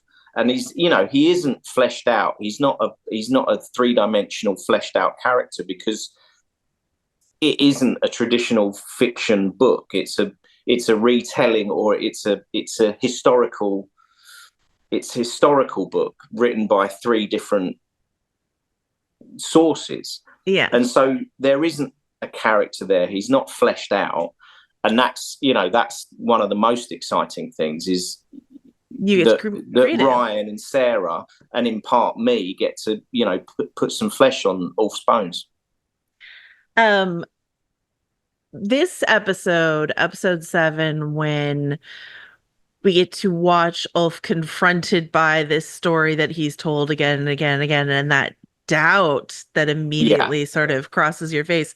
What's the story you made up, or that Ryan and Sarah made up, about why Ulf started telling this story in the first place, and what percentage of him does think it's true and what percentage of him doubts it? Ryan gave me a very useful piece of paper on my first day of shooting. Ryan's in the room with me, so I can't tell you what was on that piece of paper.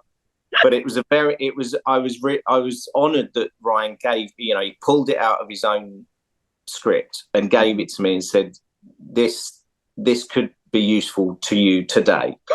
Just 30 seconds before I do the scene. And so that was great, and I instantly absorbed that and took that and went, okay, that's where it is. Ryan's telling me to shut up now. I shouldn't say anymore. But it's a story he has told, and it's a story he believes, and he believes he's Targaryen. And if it gets him a free pint of ale in the Cock Inn every other week, then he will carry on telling that story. And if people want to mention his fucking hair, he will tell people he's not the only Targaryen who doesn't have white fucking hair. And that's fine. And as far as being in a pub with a pint of Guinness, that's fine.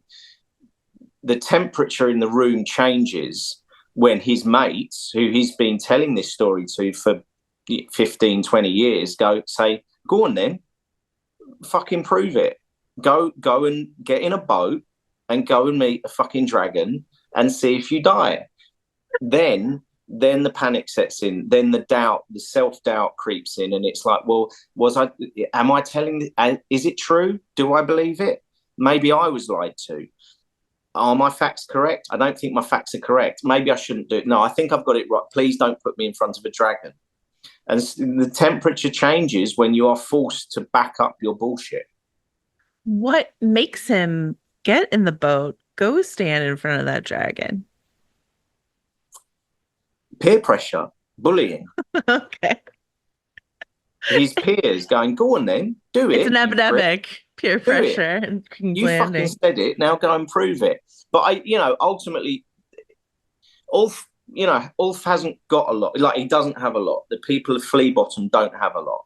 And he's never had a lot. And so ultimately there is a chance to see if there is more to life than lying to merchants in the Cock Inn. And Ulf isn't stupid. Ulf is a self-serving, instinctive creature. And if there's a chance to get something, I'm not, Ulf's not saying I'm going to get a dragon, but if there's a chance to get in a boat and go to Dragonstone and meet princes and kings and queens, I'm going to do that, and I'm going to see what I can get out of that. I'm not saying I'm going to get a dragon, but let's see where this dark alleyway leads. Let's see where this sewer comes out. You've been doing this for a long time, your whole life, 20 essentially. 20 odd right? years, man and boy. You've done plenty of things. You're incredible. I've seen you in a ton of things. I don't think I've ever seen you doing something on the spectacular level of here's a massive dragon I have to act upon. No, I've never done anything on this scale. What was that like? Not just in terms of a CGI dragon. Like, I've not done any real fantasy or sci-fi or anything that involves special effects. I'm a telly boy. I've done 20 years of telly, from the lowest end, now the highest end. And I've done a few films, but they're not big budget films. These are not chamber pieces, but they're small comedy films, and I've done good telly. So to be in a cavern with 25 stuntmen burning to death, and to walk the streets of Flea Bottom, to be in King's Landing, to see the Red King. I was the biggest fan. Like, I would just take a golf buggy on my own and drive around the sets when I wasn't meant to be there. I was lucky enough. My kids were off school, and I got called in for a last minute costume fitting or rehearsal, and I said, that's fine, but there's no one to look after my kids. And so I was lucky enough to drive a golf buggy round King's Landing with my children, going, this is where Daddy works. Do you like it? And you get free lunch, and you can pick whatever you want. How'd that go? How was that day for you? Joyous, absolutely joyous. Like, when it's bring your children to work day, not many children get to go to Daddy's work and King's Landing see men get set on fire. Well, is that the day that you wound up on the House the Dragon Built video that went with episode 6? Were you just there in a pink polo and you're like, crikey, look at this? So that was in Caceres, and I wasn't meant to be on set that day. I came out of the hotel. They send you out a day earlier for you to acclimatise, which I didn't need. So I came out of the hotel. I found a coffee shop. I bought a flat white. I went for a wander, and I hit a security block. And luckily there weren't many Brits just randomly there. And I said, "Oh, I'm part of this. Is it all right if I go through?" And she said, "Do you have a lanyard?" And I didn't have a lanyard, but I used my Cockney charm, and I got to go onto set, and I got to walk around King's Landing with, I think there were like 120 SAs there, and it was the scene. Yeah, it was the scene where an old man got his arm chopped off, and the great thing was, nobody knew who I was, because they're two different units. Right. And anyone there that had met me before had only met me as Ulf. And so no one knew who this rando was in a polo shirt and a baseball cap, kind of just hanging around with a flat white all day. hanging around all day. And I think I spoke to maybe 4 or 5 people and said, "Hi, how you doing?" And they went, "Sorry, who are you?" And I was, "Oh, it's me, it's Tom. I'm sorry, I play All for the White." And they were like, "What are you doing?" So no one really knew I was there apart from Dan, who does the BTS stuff. So I wasn't meant to be there. Were you like trying to learn and absorb? Like, no, how does this all work on this level? I'm just a complete nerd and a fanboy, and I love being on set. I just love being around it.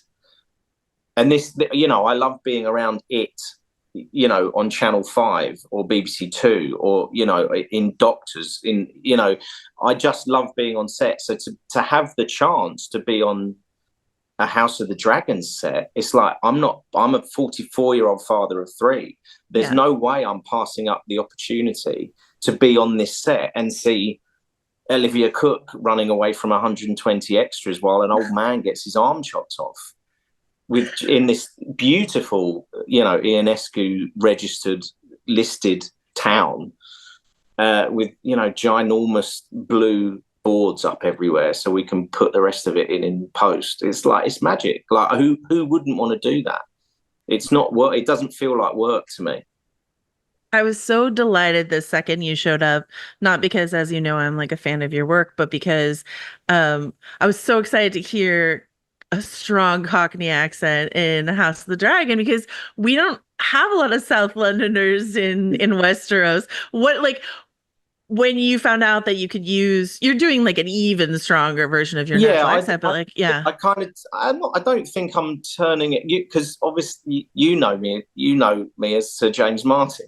Right. In which I do a very, very posh accent. But, I do have quite a thick South London accent. And it's lovely that I don't have to do any acting. I don't have to do any accents. I can use my own voice, because that's it. That's what all actors want to do, really. Just use their own voice. Then they don't have to think about it. Everyone else is having to do RP and pretend to be lords and ladies and knights and queens and kings.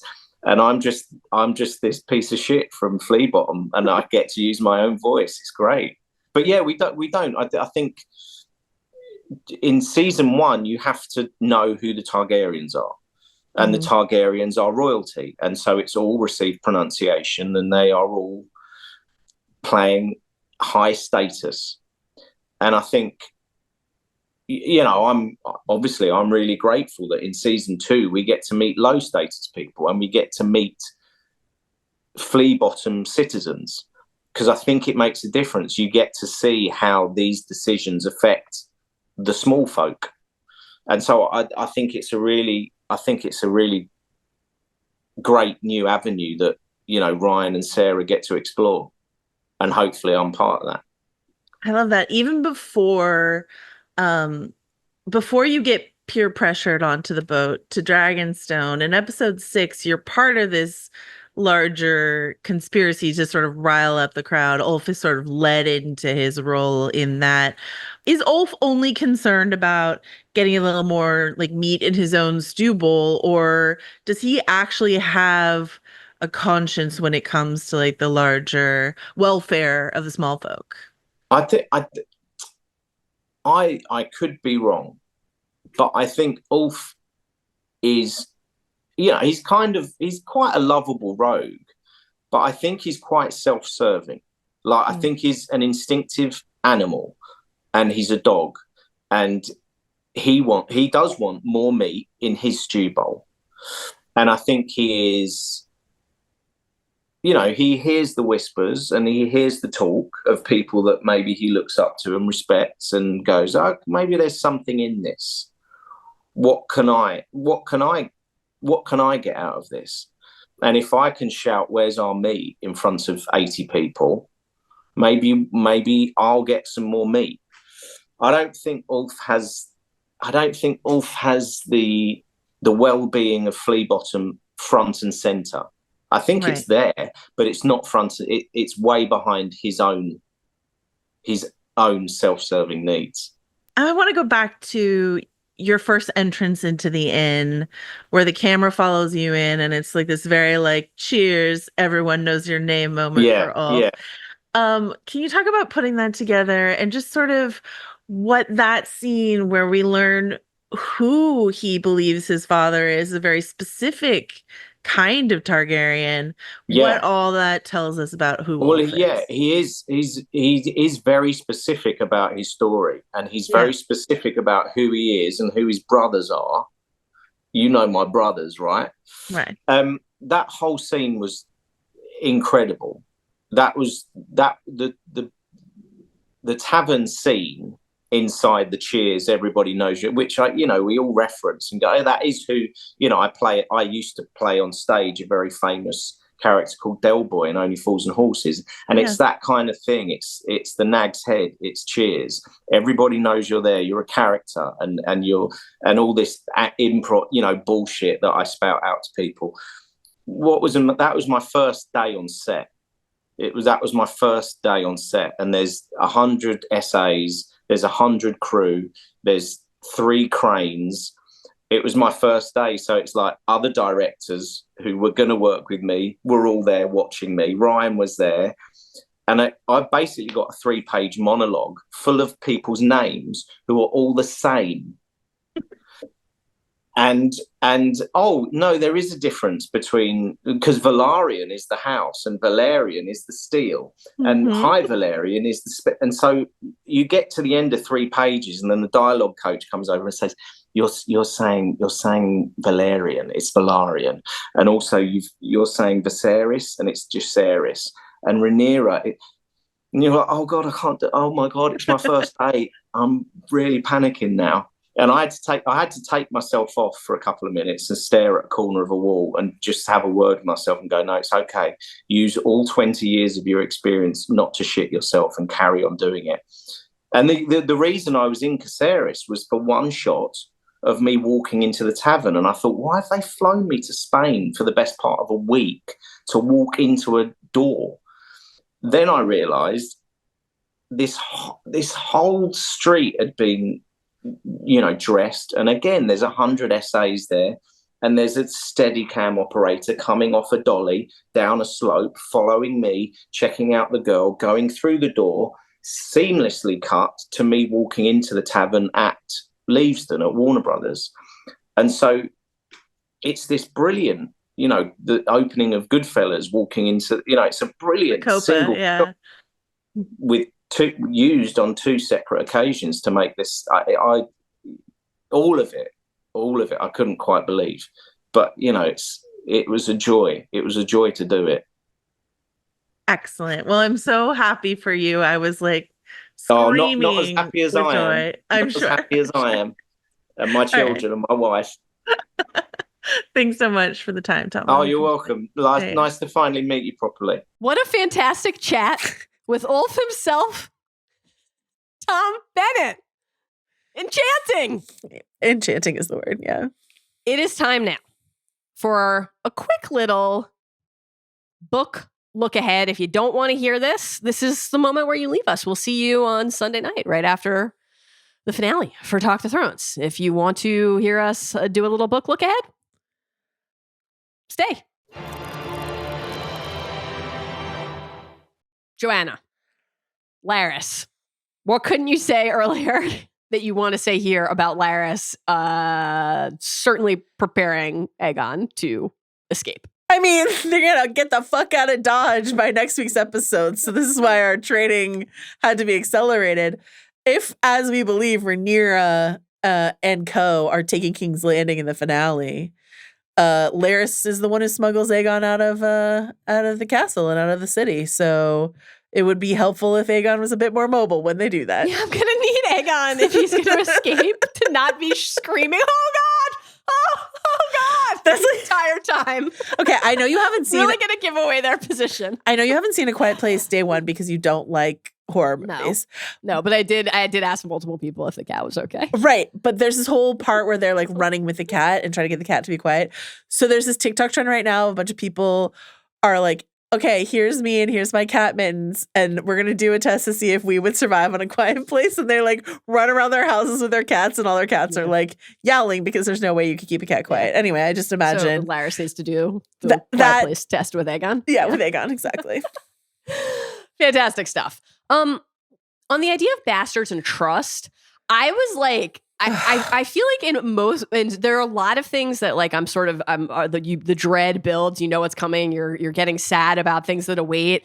I found myself like preemptively just riddled with despair, thinking about how everybody is going to assume that Adam is a traitor because of what happens with Hugh and Ulf. Now, how will all of that go in the show? We have no idea. But I was just like thinking about that word loyal. That's just like, man, honestly made me want to cry. Alice, it's so heart-wrenching. Adam dies, is thought to be a traitor, and Alan survives and puts the word loyal on Adam's after Adam's gravestone. Like, final act. Of loyalty. Yes. Also, Clinton Liberty posted a photo with the weirwood tree that you and I both were like, this feels illegal that he posted this. It seems like, per the trailer, he's going to Harrenhal with Rhaenyra. It's Cyrex and Sea Smoker flying to Harrenhal.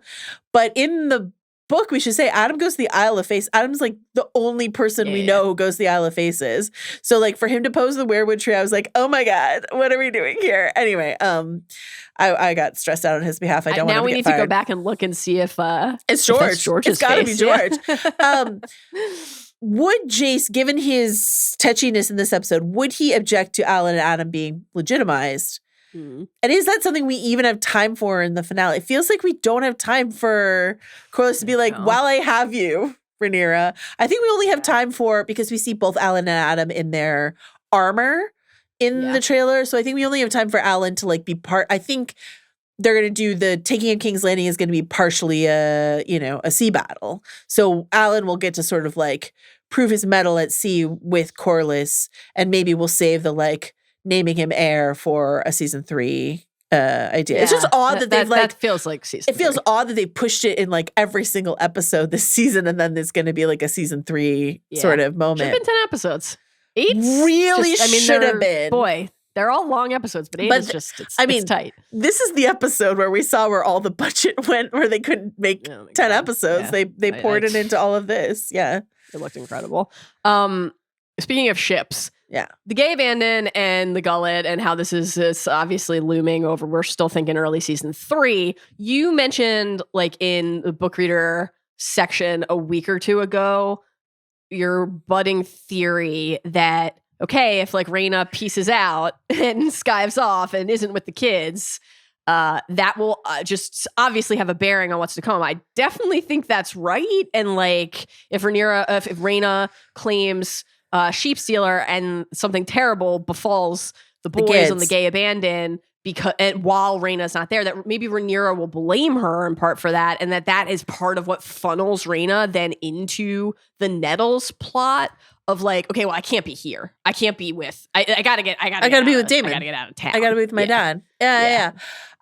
Credit to a Redditor who is the one who like put that whole thing together. Just like this. I'm sorry, I don't have their name right in front of me, but like, someone really just wrote this incredibly convincing argument about how Rhaena not failing to go on failing to do her duty with the Aryan poster children on the Gay Abandon will be mistrusted by an increasingly unhinged Rhaenyra. I hope here in the book section, I hope we didn't put our like foot too much on the gas of like things are gonna get real scary real fast with Rhaenyra, but like they were saying it in all the interviews. So like, and I think even before the interviews, it's like it was on Talk the Thrones. We talked about it a lot. It was impossible to watch the episode and not be alarmed by what we were seeing from Rhaenyra. That doesn't. I just feel like some people are going to watch this without. I just feel like some people are going to watch this episode and just be like, "Yay, a win for Rhaenyra, a character I like." Which is like, but that's part of it too. I mean, when all of this conflict in the human heart, that goes to a point that I wanted to make in here, which is just like, this is such a more satisfying journey to like quote unquote Mad Queen Rhaenyra, which is not really how I choose to view her, but like versus Daenerys. Emma said in one of their interviews, they were like, I'm resistant to Daenerys comps between Rhaenyra and Daenerys, and I think that's right. But I do think in terms of like a character's journey from sympathetic hero, like watching her walk around talking about like no bloodshed, blah, blah, blah, just did remind me a lot of Daenerys talking about like, breaking breaking the wheel and like freeing the people and stuff like that. And so if we had even more of this seeded into Daenerys' early journey on Game of Thrones, I think that whole Belle's moment would have worked a lot better for us. And I think too, like we've obviously talked about this previously, but in the book, like we have a lot of like paranoia and mistrust that mounts. We've got like, tax policies and the fostering of resentment among the small folk and everything like that. Like I'm sure that will all be a part of this too.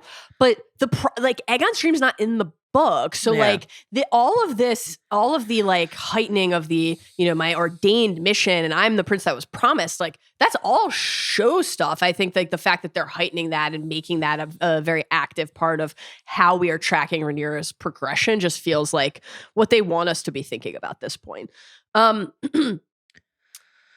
Alicent, we see in the scenes for the finale that Alicent is with the kiddos back at the Red Keep. And it is time to, I guess, retire this theory, but I did just want to let everybody know that we shared a delightful brief text exchange where we're like, Allison, off with Sir Rickard. Is Allison the new Maelor? Like, what? We loved it. I love that theory. With Allison. But this is where I want to read this email from our listener, Sam, who we quoted earlier in the episode. Sam wrote, I'm scared for Helena. I'm scared for what Allison might be forced to do to defend her daughter. In her interview for Time with Olivia Ann Cleary, Olivia Cook described the finale in 3 words as, quote, a sacrifice made. I think the Occam's razor assumption is that she somehow participates in the taking of King's Landing by the Blacks, either by outright betraying Aemond or at least sending him away on false pretense to Harrenhal, though it seems from the trailers like Rhaenyra and Adam are going to swoop Daemon. Aemond pursues, gets there after they've left to be alone with Alice? Alice? Maybe Aemond believes he'll be riding to the Riverlands with Helena by his side, but her mother prevents her from going, thereby functionally giving up the city. A sacrifice made. Because the thing in the trailer is Aemond's like, Helena, you're going to have to ride Dreamfire. Helena's like, please leave me alone with my bugs. And Allison is very much seems like defensive of Helena in that exchange. This is a fascinating email because I am interested. One of the questions I had was like, if Aemond sees that Rhaenyra has dragon mathed up, how does he justify going to Harrenhal and leaving King's Landing undefended? Is that not tantamount to handing over the throne? So this is interesting. Yeah. I'm really curious to see how they handle that. To me, it seems like there's a shot of Aemond on a hill on Vhagar looking at a taken King's Landing. King's Landing's burning. Right? Stay tuned for our frame-by-frame breakdown down of the trailer on Trial by Content. I have not done all that work yet, so but that was on first glance. That's what it looks like to me. I also think it's interesting in terms of the gold cloaks, whether or not the gold cloaks help with the taking of King's Landing. We have so much evidence of Myssaria's ability to get the gold cloaks to help them do whatever Mysaria wants the gold cloaks to help them to do. So, yeah. Last thing, I guess, is King Hugh. If Kat is in fact leaving him and going to her family, her brother in Tumbleton, then that gives us, I think, more fodder to assume that maybe like finding her again, reuniting with her in some way is part of what leads to his switch. But also just like the Sarah parentage, it gives Hugh more fodder to make his push to rule. So that felt just like a hugely notable chip to give him. Completely. Our listener Mike wrote an email. I'm not going to read the whole thing, but he compared the look, and then I rewatched it and I really agree. He compared the look that Hugh gives to Vermithor to the look Isildur gives to Elrond in Mount Doom when Isildur succumbs to the ring and refuses to cast it into the fire.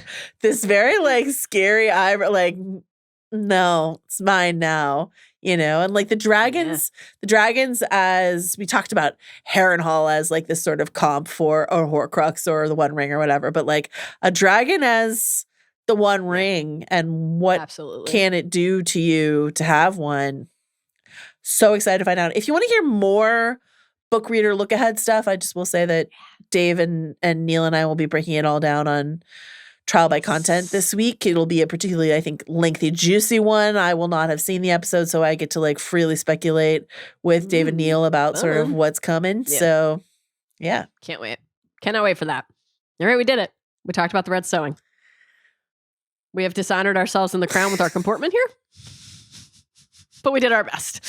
Thank you to our small council, Steve Ahlman and John Richter, for producing this episode, Arjuna Ramgopal for his additional production work on this episode, and Jomi Adeniran for his work on the social for this episode. And thank you to Tom Bennett for joining the pod. Thank you to Preston for being with us every step of the way, and Joe for just the like little Easter egg of moving Preston perch to perch throughout the pod. Wonderful stuff. We'll see you as soon as we can for our Deadpool and Wolverine pod. TBD timing there, but it'll happen eventually. And we will see you live on Sunday night, Ringerverse YouTube channel for Talk the Thrones after the Hot D finale. Until then, truly glorious. Well done.